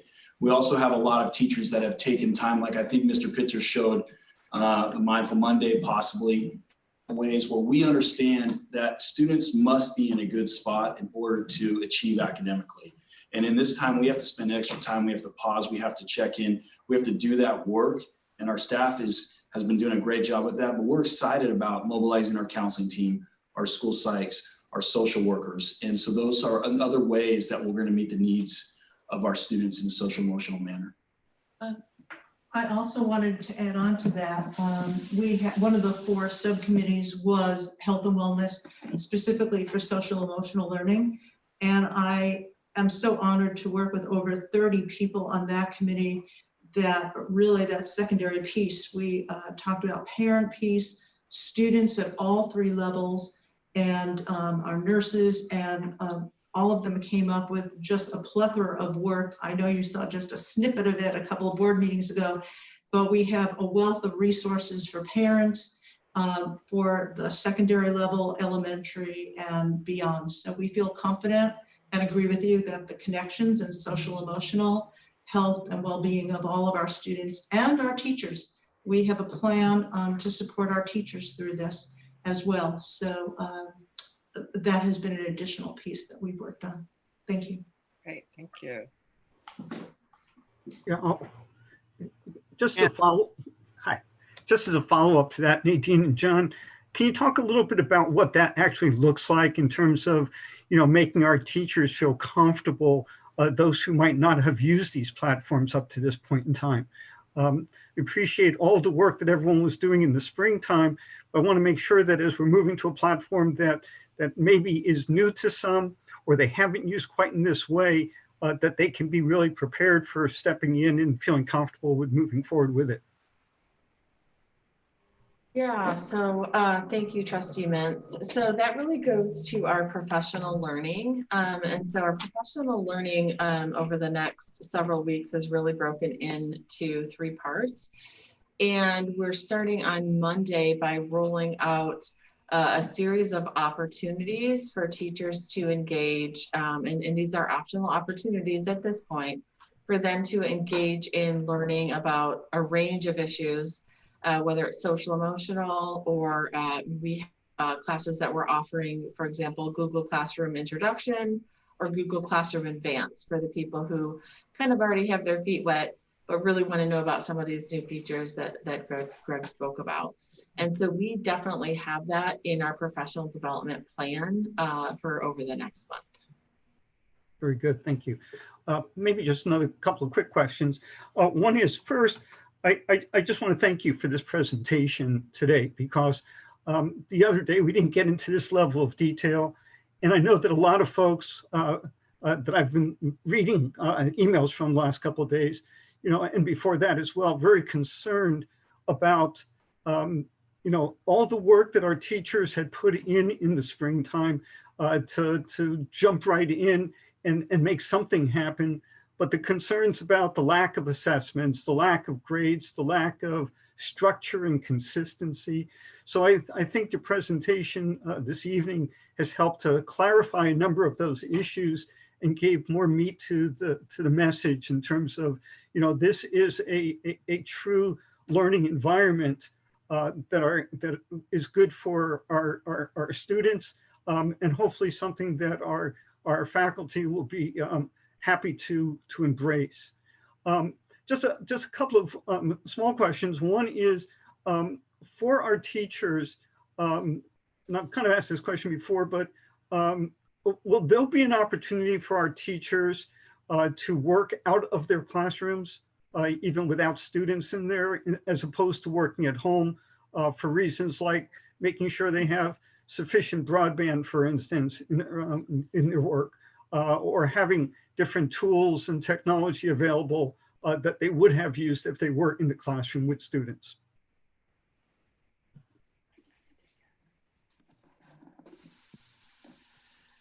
So we want to support our teachers in any way possible and accessing the materials that they have in their classroom, being able to work in their classroom at times we recognize is very important to them. So if that's possible, according to the health guidelines and directives that we receive, then absolutely 100% they'll be able to work. But that's going to depend really on the safety guidelines. Okay, so that's something that we'll be looking at. The other question I have is having to do at the middle school and the high school level in terms of block versus non-block. How do we make the decisions in terms of which of those we go with? Do you all have recommendations? We do, and Mr. George has put the slide back up that we'd like to discuss. We believe that the block allows us to have more time for many of the things that have come up and will continue to come up in terms of support time for social emotional, allowing intervention times, providing that professional development, more small group interactions, instructions, and alignment. Most districts that are similar to ours are going in that block schedule as well, and allow our teachers to dive deep and not have this on off. So our recommendation is Ed Service team that we believe the block schedule will be better for students, better for staff as we develop these robust and rigorous programs. And then finally, you know, Tuesday we left here with the notion of moving to a hybrid schedule and putting a lot of time and effort into that. Can you give me just a general sense of where you see us going from here? So let's assume right now that before we take a vote that we're going to go to a full remote structure at this point in time until, as Mr. Schmidt said, we feel safe enough and the health officials feel we're ready to go to something else. Are we going to continue to work on hybrid or work on something that looks more like closer to normal? Or just in general, how do you see planning going forward after we move into this next phase? Thank you, Trustee Mintz. This is Superintendent Schmidt. We've had multiple discussions just over the last day or so on that as we began to shape up our recommendation to open the year full remote. As I mentioned in my recommendation, to get back to in-person learning as quickly as possible. So we will continue to plan for in-person learning, both on the hybrid side as well as 5 days full time, along with the restrictions that are currently in place, and also plan for hopefully an eventual return to a normal bell schedule for all 14 grades.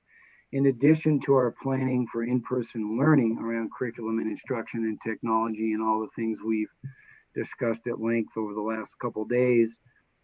I also want to assure the trustees and all of the folks watching tonight that we are also planning and have been planning for months on a full return to the classroom on all safety and health and welfare issues, whether it's ventilation, whether it's disinfecting, whether it's all the PPE that we've already ordered and received in preparation for opening in person.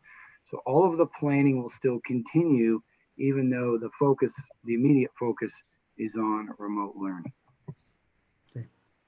Thank you. Okay, Susanna, did you have any other questions? No, more comments. I think that I want to also thank all the teachers, parents, and many students who have sent us emails over the last, gosh, it was only 2 days, right? Tons of emails, but I want to thank you because, you know, of all your input. We asked for engaged community, we got engaged community, right? So as I started, I think my comments last meeting, I had said that online remote, you know, was a given for me. I mean, it can't be like a second thing, right? It has to be there because we might be required to go online, which it looks like maybe it's that way depending on what the governor says tomorrow, right? So, so I am actually very glad to see, you know, that again, the demo, because it's showing me, and I think many people, that actually, you know, the online is planning and using, especially from our teachers, right, during the summer school and stuff, that the system that they use have been progressed, right? Have been improved and stuff since the spring, when that, you know, when we had to be sheltered and was forced to kind of, you know, scramble. And thank all the teachers for all that work to scramble, and then now moving in. So that's, of course, you know, I was thinking more of, oh, if we were forced to go online by the state, it would be more like, you know, August, September, whatever. But, you know, it's coming, sounds like pretty quick. And so I think that the last meeting, hybrid, at least in my opinion, was kind of offered as a, you know, somewhat of a choice for those families and teachers, because we actually heard a lot of from a lot of teachers, right, emails from them that they were okay to go back. You know, they are comfortable and they need or want to go back onto, you know, school sites along with the families who want to. So it was kind of, you know, just kind of an opportunity for a choice for that. But and it really, truly, again, listening to, you know, a lot of concern from the emails that we've gotten last couple of days, it really, truly wasn't, you know, a way or a mechanism to really force anyone back on the campuses if they weren't comfortable. It really wasn't, because again, we're hearing from both the parents, a few students, and then some teachers who wanted that. But given that, you know, having said that, we also heard, at least I saw a lot of questions, just like Mark said, the emails around hybrid, even from the parents and teachers who were like, okay, I'm that's great. I support hybrid. I'm glad you guys chose that. Even from them, there were tons of questions, right? Now the logistics. And then, you know, that hit me, I think, what Ken was kind of saying that with, you know, is that gonna take away from us really improving on one system as opposed to kind of, you know, going into different directions. Yeah, no, and even again, before the demonstration, even before all this, I think at the last meeting, something that Ken actually said that unfortunately we didn't get back to was this, you know, why don't we start with remote? Then we can actually really kind of, you know, test remote, make sure it's strong, make sure it's robust. If we are forced into another, you know, shelter in place or whatever, and we can't do hybrid, you know, or full day in class. So, so yeah, along that and along with what I saw in the demo, that gave me, you know, a little more assurance of what it looked like, teacher, student, you know, in the remote setting. Yeah, I at least for my view, I think starting with remote makes sense, especially at this time. Thank you, Susanna. Rachel. Thank you. I really appreciate the opportunity for us to be walked through this demo. I think that was what we needed to see, and I hope what the community needed to see. I do have a question because I still don't quite get Ingenuity and what it does and how other programs that we've heard about over the years fit into Ingenuity. So could Deb or Greg or someone else answer, how does a program like Dreambox fit into the construct of Ingenuity? So that's a great question. So I think that what we are really looking at is for the teachers to really look at the resources that they have and make decisions in terms of how they create their lessons and units given the resources that they have. And so Dreambox would fit in terms of if a teacher's planning a lesson and they have these particular objectives, they might look at Dreambox and say that this really already fits my needs, but it may not. And if it does not, then what other resources do I really have at my disposal in order to choose from so that I can best support my students? And so we're looking at, you know, there's other ones we're looking at, such as, you know, Lexia and Zern. Just other platforms, you know, some platforms, and I think I mentioned this at the last meeting, some platforms are online curriculum that we have, and some textbooks are really pretty up to date with regard to their online support. So teachers somewhat could hit the ground running. Other courses in the materials we have are more outdated, right? And technology changes so quickly that those teachers, I think, really are looking for additional types of supports to really make the learning environment as engaging as possible. Does that answer your question, Rachel? Kind of, and I probably wasn't clear enough in how I asked it.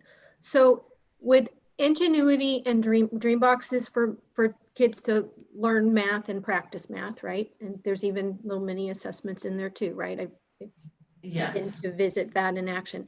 Is Ingenuity a parallel thing, or is Ingenuity more like the library and then Dreambox and Lexia and other programs fit into it? That's the part I'm trying to get, is the structure. Oh, look, the way that we're looking at it is all kind of a library of resources. And Okay. so that within that Google Classroom or Seesaw Hub, that teacher could link directly to all of the different resources that are at that teacher's disposal. So Ingenuity is just another one of those resources. Yes. Thank you. That was what I needed, that they're parallel. And then Lexia is another one, and maybe the new science adoption for elementary is another one. Exactly. 3, Yes, right? Okay. yes, exactly. Okay, that's what I needed to hear. Just thank you. Just needed that one more bigger step. But I really appreciate the teachers that sent examples of what they did or summer courses they sent. It really helped make it much more visual. And I also think we should be careful when we hear people say spring was a disaster, because from what I saw, there were certain classrooms where the spring wasn't a disaster. And it wasn't the first time we've heard that. It's just usually the people who are happy are not as vocal as the people who are unhappy. And clearly there's a reason for that. And that doesn't mean we don't need to deal with where it needs to be better. But it sounds like we've made a lot of progress in that. And I would just like to thank our staff for getting us there. I also feel obligated, like several of us have, to kind of explain the evolution of our thinking, because I know many people in our community were excited by the discussion we had at our June meeting when we asked staff to look at full-time return to school. I think all through this pandemic, we have all been hearing the words, flatten the curve, do your part, with the hope always being that we would get to return to some normalcy. As we're all learning, that idea of normalcy it is changing, and it's being, our expectations have to be stretched out for that. And so last meeting, it became very clear to me, well, even before the meeting, that we weren't going to be able to make it work to go 5 days a week and satisfy all the social distancing requirements. Some of the classrooms weren't big enough. And the hybrid became a way, and I think I used this word the other night, it was a way to start moving to compromise. And then things changed even over those days. Clearly the survey that our teachers union put out, which was a week or a week and a half more current than the one the district did, really reflected the urgency and the uncertainty people have with all of the medical advice and the pediatrician's advice and all of that. Because even though a pediatrician knows a lot about medicine and disease transmittal, they're probably not experts on a classroom environment. And neither am I, and neither are the other 4 of us. I think our district admin clearly has more experience there. But I think as our teachers were really starting to envision what we were asking them to do and teach and keep masks on kids and all the other things that they have to juggle in a day, the reality of, oh gosh, how do you do that and plan a robust remote curriculum and instruction plan? In 2 days, we kind of get it. And so I know some members of the community are probably looking at least me as a big wiffle waffer, but I would like you to understand is that it's like we're learning and we're understanding and we're unpeeling this onion. And I really look forward to the day when we can all get back on the same page of that we need to do the right thing for our students. And that also means the right things for our staff, our teaching staff, our counseling staff, our classified staff, our custodial staff, our administrators, because this is a big, huge, hairy problem. And if we're all fighting about it, it's going to be even harder. So we need to get on the same page. We need to be flexible. We need to work together. We need to not be too nitpicky. And I think we will find that this is a lot easier to work on if we can work on it together. And Mark, that's why I really appreciated the remarks you said in the beginning about agree to disagree and move on. And Ken, final comment, I have to give you the salute that you were the one who saw on Tuesday that this was really the place to begin to build this foundation and that add on to it.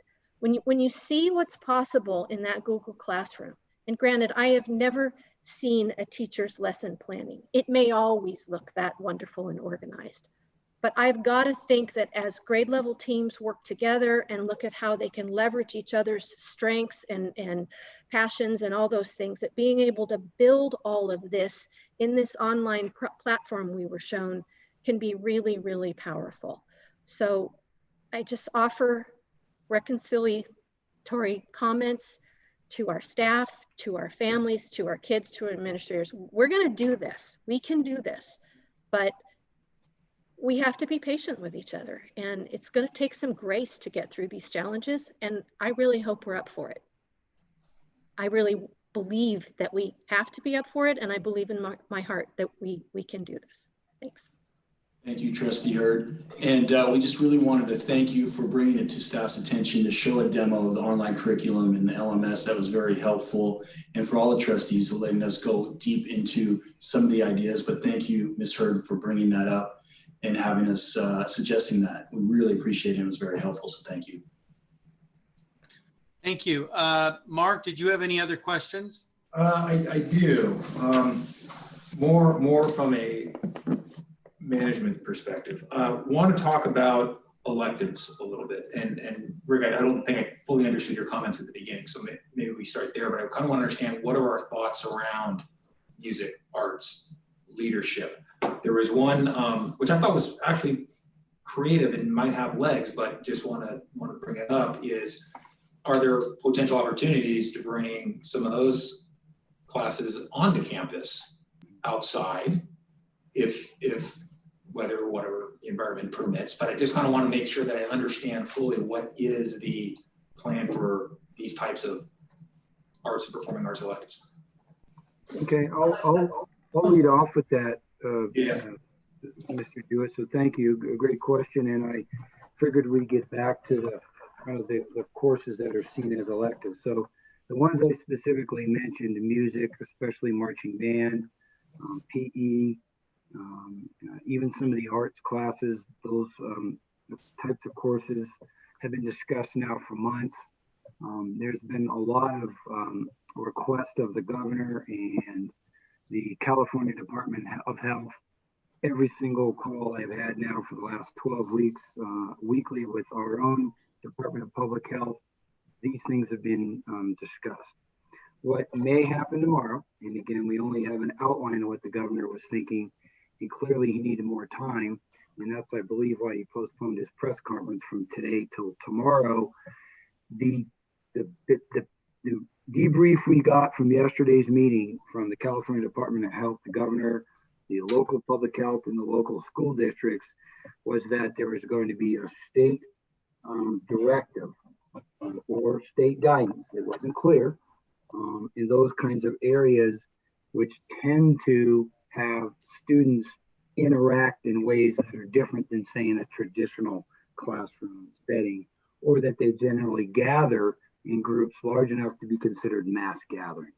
Like sometimes a band class can have over 100 students in it, as an example. So the theater, the music, the PE to be determined. The template for the meeting yesterday, mentioned this in my remarks, introducing it, saying we wouldn't likely going to have a local decision on that, and I'm trying to get back to my exact language here, is that the details would be explicit and central. That was a quote. Again, that is not the final answer yet. In that we would have a statewide metric for returning to school, which would include things like music, PE, high school athletics, etc. So for now, I don't think we have enough information. We may have more direction as soon as tomorrow, but the ask has been for a significant amount of time for the state to give guidance and direction in those areas. So I think for tonight, it's a to be determined.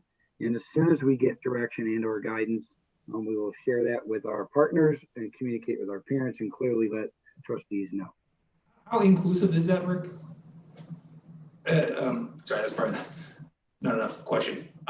What I mean is arts, choir, band, music, ceramics, all these things. Is that all wrapped up into this? Yeah, so it is. And I think there are again, I'm not an expert, but just this is 12 weeks of conversations with our local public health folks, and at times we have the state folks with us on our weekly calls as well. So we're all over the place on the questions, and the answers have changed over the months. And that's why for many months we've been asking the governor, not me personally, but our contacts, to give us some direction. That's explicit, that's clear, to give us guidance on how to build those classes. So for now, I don't know. Obviously there are classes, a traditional art class with 30 students or 32 students would be easier than say a PE class where students interact and touch, as an example. So I think we need to wait how those classes get built. But for now, based on yesterday's preliminary information that a school is fully remote, that doesn't mean sports teams can come on campus. That doesn't mean marching band can come on campus. School is closed as it was in the spring. Not a final answer, but that was the basis for the conversations this week. So that kind of jumps into the next question I had, is just thinking of middle school and high schoolers. When and how do they start course selection? That's a great question. Thank you, Trustee Jewett. As soon as it kind of back to the timeline, Mr. George, will you put the timeline up for us? We didn't add this piece yet, but if you go to the timeline, we will be, after tonight's decision, we will be sending out a declaration on the 20th, and we will start building those master schedules. The way to do the master schedules is get student selection, as you know, and some of the courses may have to be adjusted in terms of elective choices. And one of the electives that I was thinking of when Ms. Superintendent Schmidt was speaking was our speech and debate programs that are very successful throughout our district. They can look different, but they can still be something that we can find a way with support to perform and do. So we will be communicating that, not in the declaration, but with a follow-up from both our Office of Communications and school sites on what may change. Obviously, you have some mandatory classes, but the electives, like Mr. Schmidt said, it hasn't been determined yet which ones we'll be able to run and not. Obviously, our elective programs are critical for our students and bring great joy for many of them. So that will come, and we plan on doing that sometime after the 24th, recommunicating with families in terms of the electives. I'd like to add a little bit to that. That's a good answer, Mr. Campapiano. However, what I want the community to hear, and I know we have teachers and counselors and assistant principals and principals watching tonight, the timeline and how it's condensed is extraordinary. We can do this. We will do this. We don't have a choice. But what normally families have sometimes months to make these decisions, they're going to have to make them quicker. And that's just the reality of our situation. So that work will be done. Unlike most of the work leading up to this, July 24 will be done as it always is, site by site. Okay, Mark, any other questions? Yeah, I'm sorry, I'm taking up time, but I also want to understand all the way around this side of the table, all the way to you, Marianne, is in an online remote environment, how do we think about supports, intervention, especially targeted intervention? And how do we think about administering those? And I really want to get your feedback, because we're now talking about full-time remote for our SDC children. I can go ahead and start. You know, what we learned was what happened over summer school, not just special education, but general education. I think we were able to do much more, and this was proven with the teacher support that we were able to get feedback from and watching it directly, and also parent feedback during that time. The schedules we have developed for the remote on a daily basis really allows for more direct instruction to occur, not just in whole class, but in small groups, and a real targeted focus on students really not doing the work as independently as they had when we did start this up. I think Deb did a great job saying, I think our teachers did an incredible job starting up in the short period when this all happened. But all of us acknowledged that more needed to be done as we learned more. And I think what we implemented over summer school, and I know only a small group of general ed parents and special education parents got to see that, really is the basis for what we are developing and recommending, and really did prove to be successful. The platforms we want to put in, again, having the uniform platforms across the base so we can help train teachers more and directly, having the online applications that we're looking at, and being very specific in what we can do, and not just being able to say, pick and choose whatever you want. We need to be real targeted in what we choose, because then we can better train our staff, our parents, and our students in how to access them. And I think we did, I can't stress, an incredible job, and learned from the teachers that did this over summer school and the students that participated on how to really enhance that. But even so, I mean, just to say it and get your feedback, full remote for our children with special needs is going to be enormously challenging. I will say not just special needs. What I said at the beginning when I talked, ideally there is nothing better than 5 days a week and coming back to our standard program. Nothing will ever match that. We will get back to that. Is remote hard for most of our students in special ed? Absolutely. But also a great amount in general education. And I think it goes hand in hand. But can we do it? Yes. And do I think we can do a good job with it? Yeah. We're going to keep improving on it, even what we implement at the beginning. And I know that's not ideal. I know people want us to say it's perfect.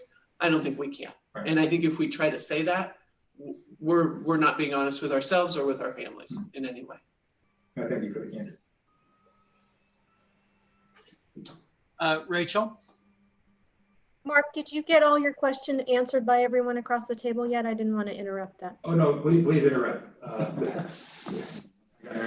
I just wanted to interject there that I do think that this schedule, as opposed to the hybrid, will give our teachers the opportunity to do small group instruction, or even pull 1 or 2 kids aside to do direct instruction remotely, but that's probably better than they would have been able to do in what we voted on Tuesday.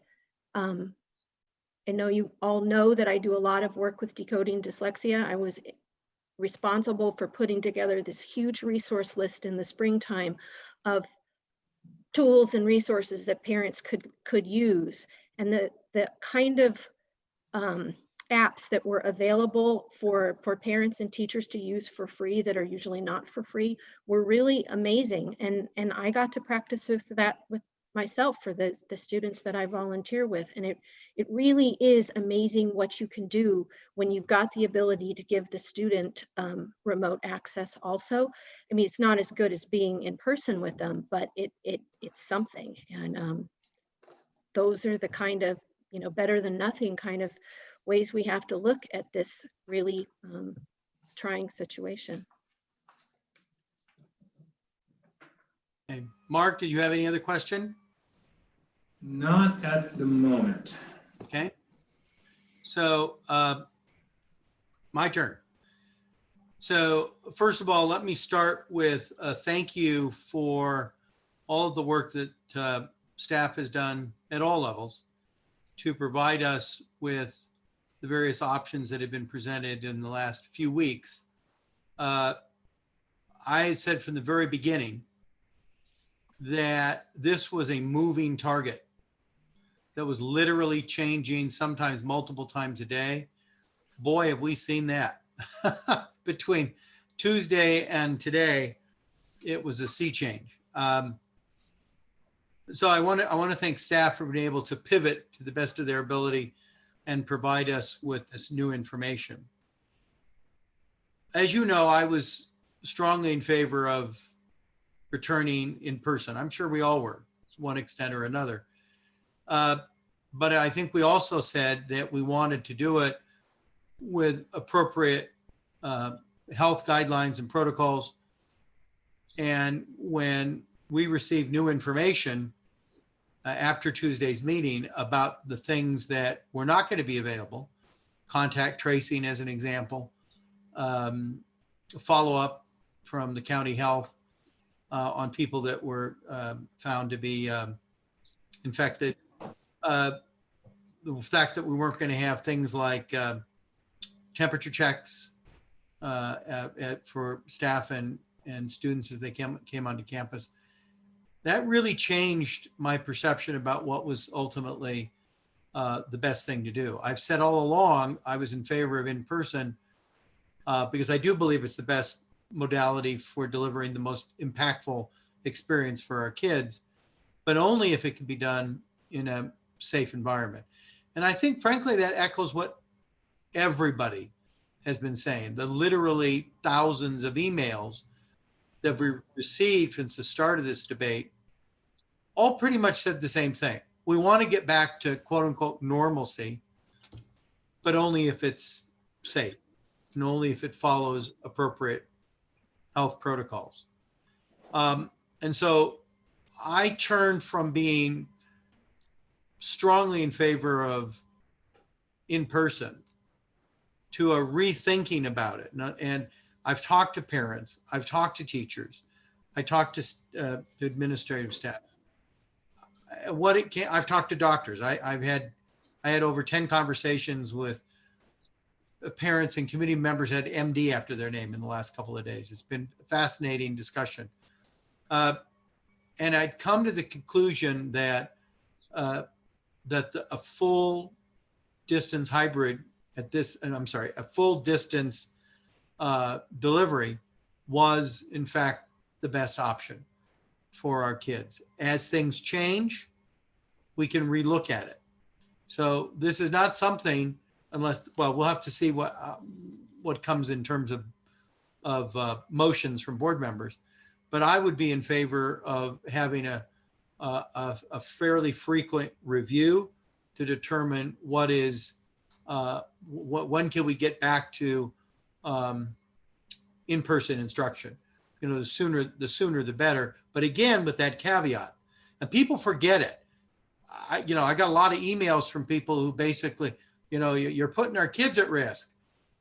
No, what we've all said from the very beginning is in person if we can get it, but only if we were able to do it in a safe and ethical manner to safeguard everybody, our staff, our teachers, our parents, our kids. And I think staff has made the right recommendation in saying that at this point in time, the distance learning option is really the best one to go with. I wanted to have a couple of shout outs to some people that really helped me understand. I had some conversations and then email exchanges with several people. I wanted to say thank you. Some were parents, some were our staff. I wanted to say particularly to Laura Finko and Andy Williams and Kathy Dillingham, you really were, your emails to us, to me, I wasn't sure because sometimes they don't always say who they're all going to. They were very thoughtful. They were very well thought out. They laid everything out. And frankly, I couldn't argue with it given the information that we had now had in the last 24 to 48 hours. But you helped open my eyes. I also listened to parents who were very concerned. Some of them were very strongly in favor of in-person learning, who found the plan for hybrid to be wanting, particularly as it related to the number of instructional minutes that we were going to be losing. My quick analysis, and somebody needs to help me on this, but it looks to me like the method that has been laid out for distance learning will actually provide more instructional minutes than the hybrid version was going to provide. Is that, I don't need a long drawn up, but is that a fair statement? Correct. Good, yeah. And I think, frankly, that also helped me to for some of the parents I talked to get them to understand why distance learning was ultimately in the current environment for all the various data points we had to look at, distance learning was going to be best. And if we all wanted the most amount of instructional minutes possible in the environment that we're living in now, a distance learning environment was going to be more impactful in terms of instructional minutes than a hybrid method. And that frankly convinced a lot of parents that I talked to, and I had, good Lord, I had over 40 phone calls today alone that I dealt with. I think that they got it. They don't like it in the sense of they want in person, but they understood, given the environment and the variables that we had to look at, distance learning was going to be the best option for us. I had a number. So first of all, so thank you to the teachers and the students. Got a lot of emails from students and the community members and the parents. Your feedback was, I think, critical for us. And I want to thank staff for their diligent work in getting us the latest information possible, literally changing sometimes by the hour. I would talk to the superintendent at 10 o'clock and I talked to him at 1 o'clock. Oh, the information's different because more information was coming out. So I appreciate all that. We said all along, we're going to have to pivot on a dime sometimes. One of the key things that I wanted to talk about, I had a checklist of things I wanted to make sure we're going to be covered in our distance learning environment. And I have to say, you hit it out of the ballpark for me in terms of the things that I was most concerned about. So first thing, a clear schedule. People, kids, parents and teachers, everybody understood what's going to be expected at 8:15 in the morning on Tuesday, as an example, and 10:20 on Wednesday. Everybody so going to be a clear schedule. We're going to require engagement. We're going to be required engagement with every student. We're going to have required assignments for every student. We're going to be taking attendance every day. Attendance is going to be taken. Letter grades are going to be issued. There's going to be teacher contact every day with our students. There's going to be synchronous learning each day. There's going to be independent and group learning activity. I saw that in some of the periods.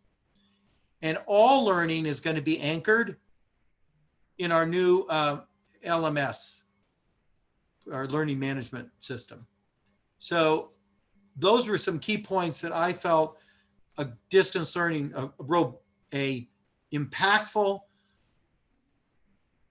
a comprehensive and a meaningful distance learning package had to have. And you hit every one of the things I was hoping for. I deeply appreciate it. I have one question, and that has to do with, I heard Google Hangouts or Google Meets, and I heard Zoom. When teachers and parents talk to us about trying to have consistency, is there going to be confusion using different methods, different online video conferencing techniques? Zoom is different than Google Hangouts or Google Meet. So I need to understand how that's gonna work. And should we be doing that? Or should we be selecting one that everybody should use? I need to understand the pros and the cons of that issue. Yes, I can address that. We definitely want to have one platform. I couldn't agree with you more that we need to have one solution that all teachers are using so students aren't navigating similar to an LMS. We don't want them navigating two different platforms. I am holding off to make that final determination right now. Google, very weekly, I talk with the Google education team, and they have a list of features that they are looking to roll out that include breakout rooms, that include a attendance taking mechanism, that include better controls over moderation of people coming in and out of the classrooms. I do not have a timeline for when those will be released. So if they are not available, before teachers return, then we will look at going to Zoom, which does have that proven record. There is a cost to the Zoom accounts, so that but it would definitely be worth it if that is the best solution available. So it's something that we can deploy with a week or two notice, but I want to make sure. So I'm kind of waiting until we see if Google's able to come forward with their improvements. If not, then we're prepared to go to a Zoom solution. Good, excellent. Thank you for that. information. I appreciate it. I believe there are, I'm sure there are other issues that will be coming up in the next few days, the next week. And I'm sure there'll be changes in the data and we don't know what the governor's going to do.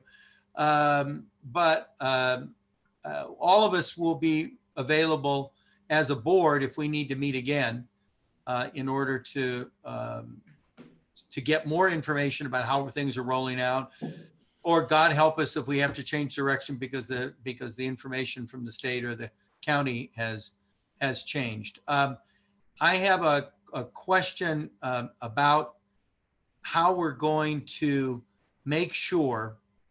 And one thing I heard from teachers, just as a preface, I heard from a lot of teachers that they felt ill-prepared for what distance learning meant for them in the spring. And that's understandable. Good Lord. You know, we had to literally in a few days come up with something from scratch.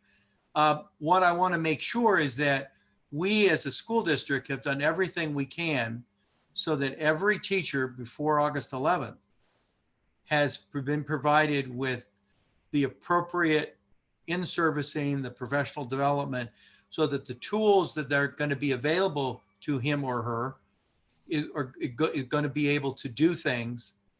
They're going to be able to use the tools effectively and impactfully for the kids. And it's going to vary. Frankly, we got approximately 1,800 teachers. I suspect that's going to vary from teacher to teacher as to how comfortable they feel. So those that don't feel comfortable and ready, I'm hoping we'll be able to provide them additional staff development days and hours. I know we've got staff development days scattered through the year. And I know also that if we moved any of those days, we'd have to negotiate with our teachers union to make that effective. But I think an upfront loading, if you will, of professional development in this area would give us a huge dividend. I just don't want teachers to feel like they haven't got good, solid comfort level in delivering to our kids in this new environment. Superintendent, what do you think? Yeah, so thank you for bringing that up, President Marvel. So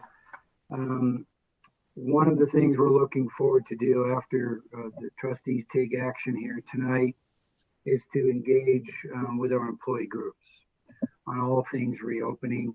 And that would obviously include some of the things that you had just mentioned. Mr. Rajinski and his negotiating team has already penciled in, I believe, 2, if not 3 sessions with Servia.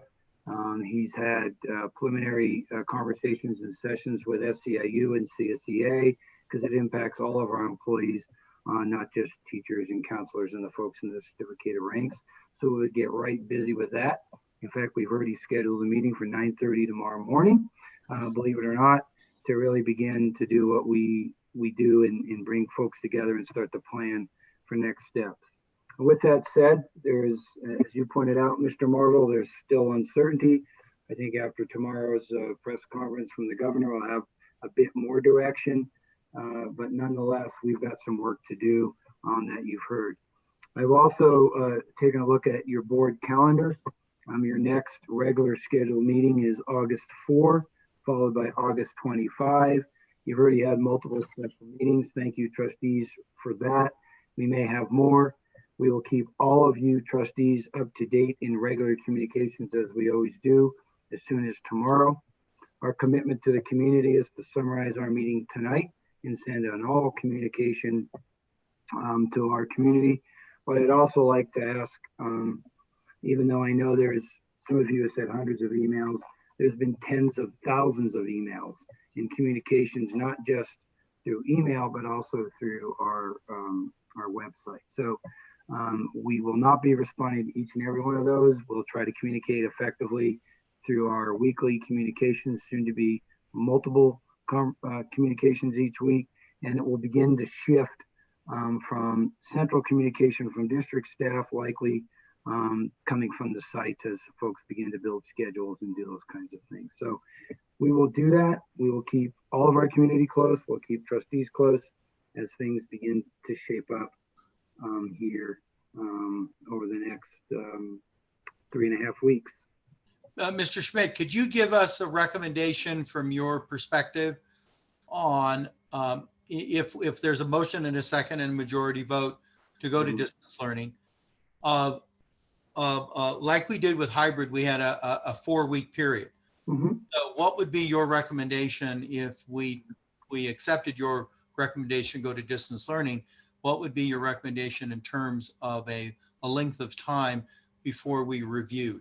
Yeah, so I'll reread my suggested motion, but also we need to kind of confirm from trustees the middle school and high school option 1 or option 2 before we actually take action. But so my draft recommendation motion is the Saremone schools should reopen on August 11th with a full remote distance learning and phase into in-person learning as soon as it is safe to do so and public health guidance changes. So I'd like to suggest that we don't put a term on it tonight, being that we have a already scheduled board meeting on August 4, which is a week prior to the start of school. And by that point, I believe we'll have a lot more information. And then at that point, it might be good, I'd suggest to have an action item, which then would put a term in. And I can be certain that staff will be updating you weekly as they do every Friday, and also update our community. And if we need to have a special meeting before August 4, I'm certain we will. So my fairly strong recommendation is not to put a term on it tonight and then revisit that on August 4. Okay, thank you, Mr. Schmidt. Now, one of the other things is, I think Mr. Schmidt pointed it out. Do we want to go block or non-block?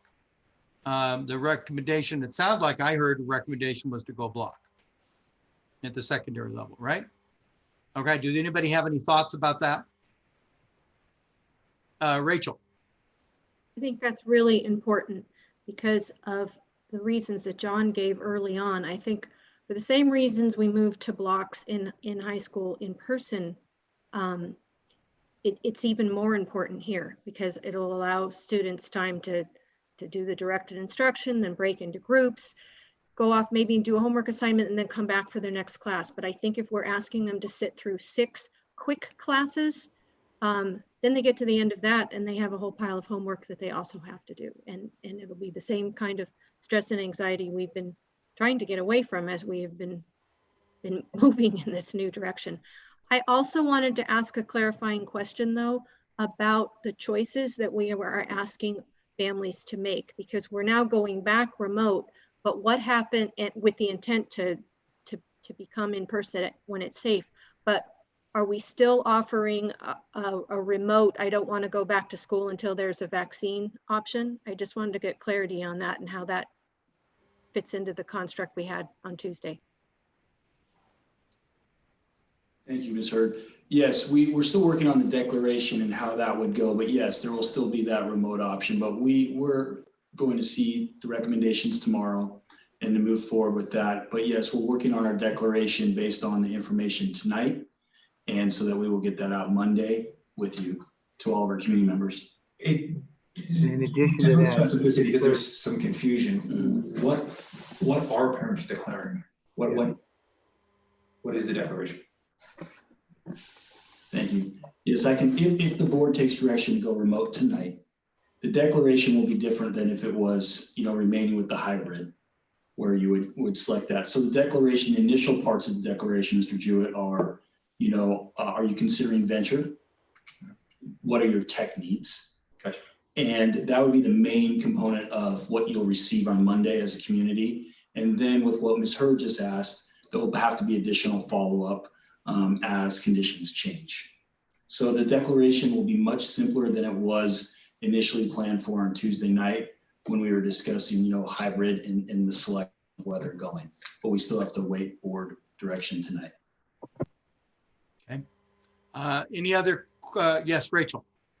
So does that mean, because before we had the 2 remote only options, the venture one and the site-based one, And what you're saying, John, is that when we get to the stage of starting to reopen, families will have that, families that chose non-ventures, chose site, will have that choice then.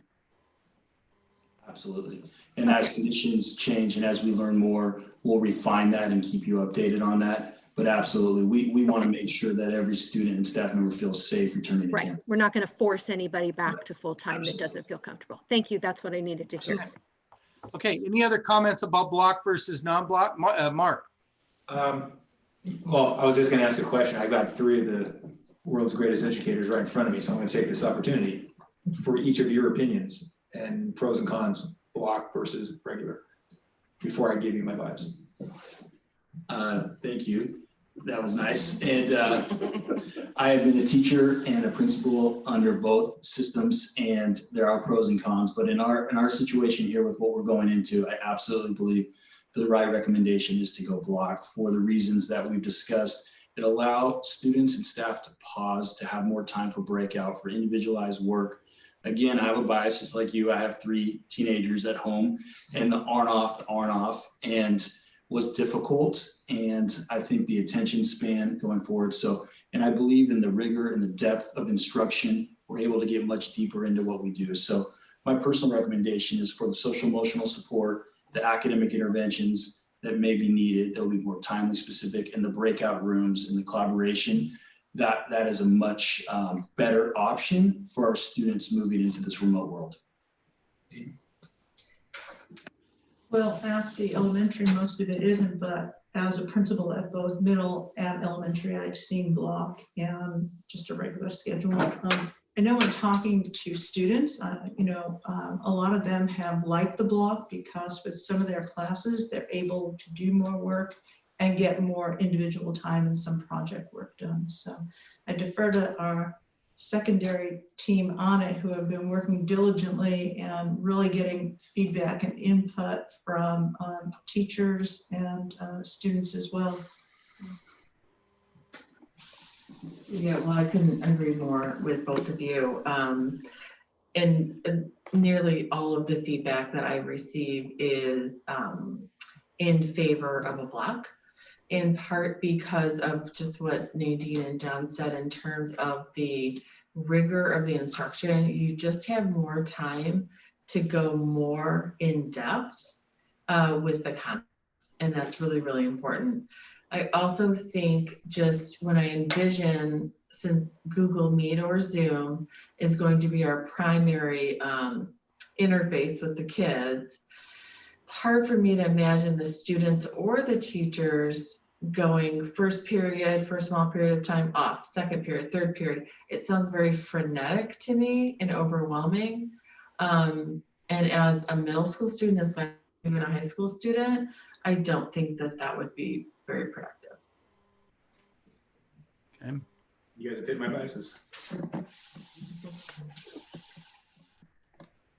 So Mark, your any comments?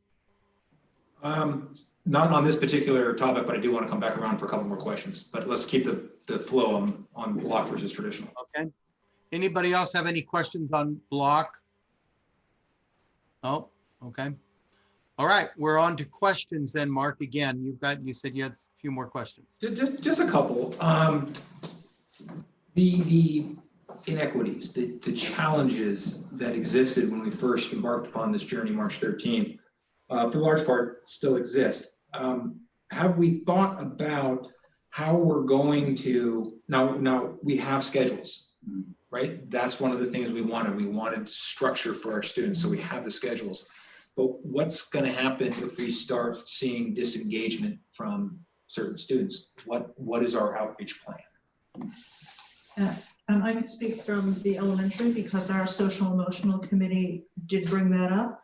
I actually saw that in summer and in the latter part of the spring where there were some children that weren't turning things in. For the elementary principals, they do get involved. It's always the teacher making the connection. We have our Rainbow Para support that could work with students, our school psychs. But there's nothing like calling a parent, calling a teacher, I saw it at the middle school where some kids weren't doing some things and the assistant principals called, the counselors called, and kids really said, hey, I didn't think it was important, or I didn't know how to do this, or I wasn't sure about something. And it's just asking and digging down. So I think, and I know some students even told the teacher, so-and-so can't get something done.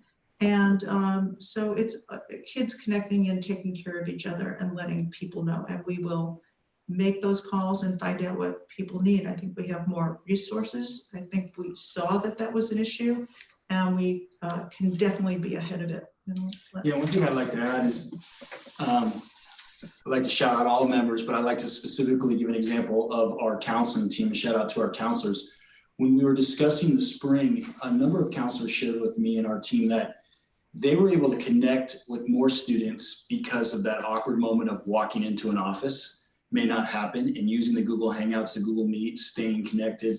And so we envisioned when we had our counseling discussions that we could expand that. So from the social emotional curriculum, and then from the academic piece, the assessment group that is meeting again tomorrow has really looked in how we can properly assess where students are and then provide the intervention. So we've been working on that, and we saw great success from some of our counselors in the spring reaching out to students. Can I just add one thing to that? I think it's going to be, and actually I think this is part of the assembly bill, but even if it weren't, I think it's going to be incumbent upon our schools and our principals, assistant principals, counselors to really develop systems, to put those in place to identify students who start not participating so that we can support them early in the process to better determine what the issue is early as opposed to later. But if you think about that, the process looks so different at an Alamo Elementary than it would at a Doherty Valley High School with 3,000 students. And so I think that that's probably going to be one of the many things that we have to task them with. You know, what process are you going to use for students who become disengaged? And one of the pieces, and the last thing I'll say on that is our schools have student success team groups, student intervention teams, students response teams. Each school might have a different team, and those are going to be in action, and it's going to be remote. And in the spring that was happening, but it was more of we're in this crisis, we're learning. All of those systems that were already there will continue, and hopefully will be even more effective with it with our online tools. So it's absolutely imperative that we see kids by name, by need, intervene in a timely, specific, guaranteed manner. And that's something that we take great pride in our sites. Yeah. Just to underscore, the challenges that we've identified and we knew were there are there, they're real. We're gonna have to be diligent. I'm just underscoring. Last thing, hopefully I promise, but I'm not gonna promise, is teachers with children at home. How do we think about supporting them? That's going to be a major challenge. Can I suggest that the first response would be Deb Pettish? I've actually got to know Deb Pettish's 4-year-old son Liam through many, many virtual meetings. And so I think it's been really fun to kind of gauge how complex being a mom, a wife, an employee, all of the things that millions of Americans had to juggle this spring and will again. So Deb, I'd like for you to kind of start off with kind of working through that for Mark. That's a tough one. You know, with my 4-year-olds at home, it is difficult to reason with him because he wants a lot of course, parent attention time, right? And I realize he's small, but even with the larger children, it's distracting. It's something that we've talked about. It's something that in the teacher survey, when we read through the results, some teachers, not the majority, but some teachers did have concerns about not only what they were dealing with at home in terms of maybe childcare, but also space issues. You know, if you live in a smaller home and your husband's working from home and your 3 kids are trying to get their work done, it is a challenge. And I think that goes back to what I believe Trustee Mint said with regard to, is there any way, safe way to provide them access to the buildings so they can get some of that quiet time to really focus and get maybe their lesson plans done for a few days at a time. I think that that would be really helpful to the teachers where they could just kind of get away and focus on what they need to focus on.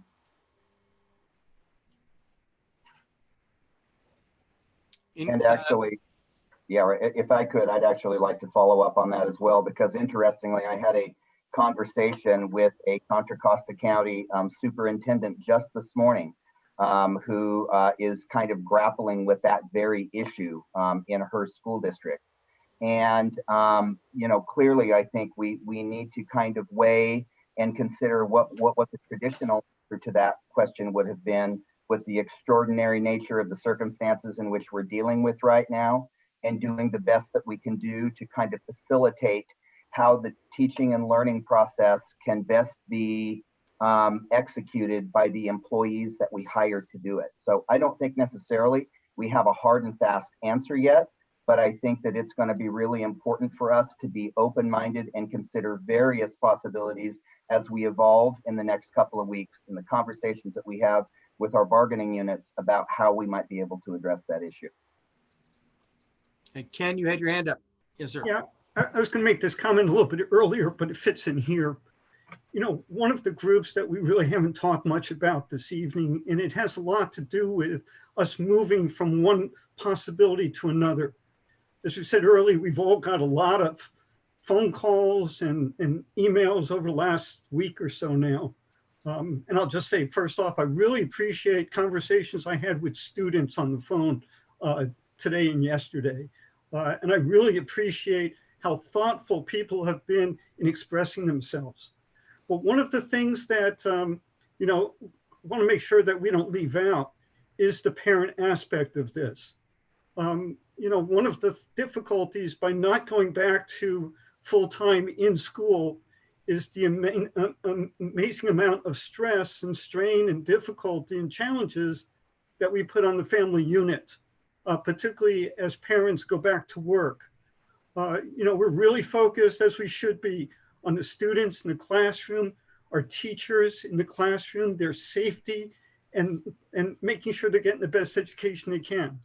But we have to also recognize that we are putting our families, our community in a really difficult position, just as we talked about now in terms of how our teachers might handle this situation. I think we have to recognize that, you know, we're not going to be able to fix that part. I think what we need to recognize is, and it's been said different ways and different times, we're all in this together. And it's going to be a struggle for our teachers to be doing their classes a different way than they normally would have. They want to have that direct connection with their students, and they're going to have to continue to do it online instead. For our parents, coming up with solutions for how they're going to work with their kids. You know, a lot of what we've been going through the last couple of meetings now is something that's been thrust upon us, because not just the situation we find ourselves in with the virus, however, it's also about the lack of leadership that we've seen from both the federal, the state, and even the county level. If we had clearer metrics that we could have utilized, I think we could have come up with some solutions earlier, no matter what the virus situation was. And our hope is that tomorrow we'll get some of that connection from the governor. But even Tony Thurman's message, and I sat in a call he had with Steve Glazer first thing this morning. Yes, he did say that remote was it, but he just referenced back to a 64-page guideline that was given to us weeks ago, which was kind of wanting for detail. So we've been having to make up that detail ourselves. And as the situation changes, we've had to work on what that looks like. So what I'm really asking for in my quick comment here, and I'm not going to say anything else before a vote, but really that everyone does work together going forward here. And it's going to be extremely important. And the focus for each of us, whether board members, administrators, teachers, classified employees, and parents and family, the focus has got to be on what we're doing to help our kids. The message that we send to our kids, being enthusiastic for them as they prepare to go back to school. That no matter what the vehicle is that we're providing that education, that our kids are going to feel good, that their parents are supportive of them, that our teachers are supportive of them, and that we're looking out for their best interests, and they understand and know it. Because as we talked about the other day, we're concerned about the kids and their mental well-beingness when they're at home, but also once they get back to the classroom. If things aren't back to normal as they were used to, it's going to be, an adjustment for them there too. And so I just keep saying over and over, just as we've been talking about the masks and everything else over and over again, make sure we all get the message, continuing to work together on a betterment for our kids. And I'll just leave my comment there. Thanks for the time on that. Thank you. Mark, any final questions? No, yeah, sorry, one more. Looking at Mary Ann. I guess going back to my comments on supports and interventions, I just want to make sure that we've completely thought through, and maybe this comes up in question and answer sessions if we do a separate one or in conjunction with the special needs community. The special needs children remaining offsite remote 100%, how do we give them the appropriate supports that they're going to need to continue their learning? And I know I keep asking the same question, and I don't mean to do that, but maybe we address that specifically in these questions and answer sessions with parents. Yes, we can do that more. We've already, with parent forums, great input has been provided through our teaching staff, and again, through our students as well. It will continue, not just with general ed, but with special ed parents in particular. And again, I want to reiterate what I said to you.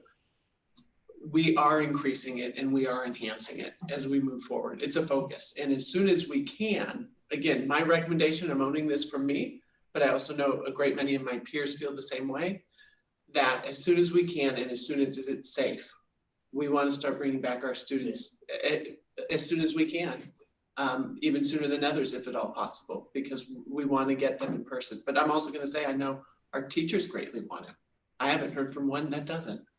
And so, but we are enhancing what we are doing, and we'll continue to seek the feedback from that.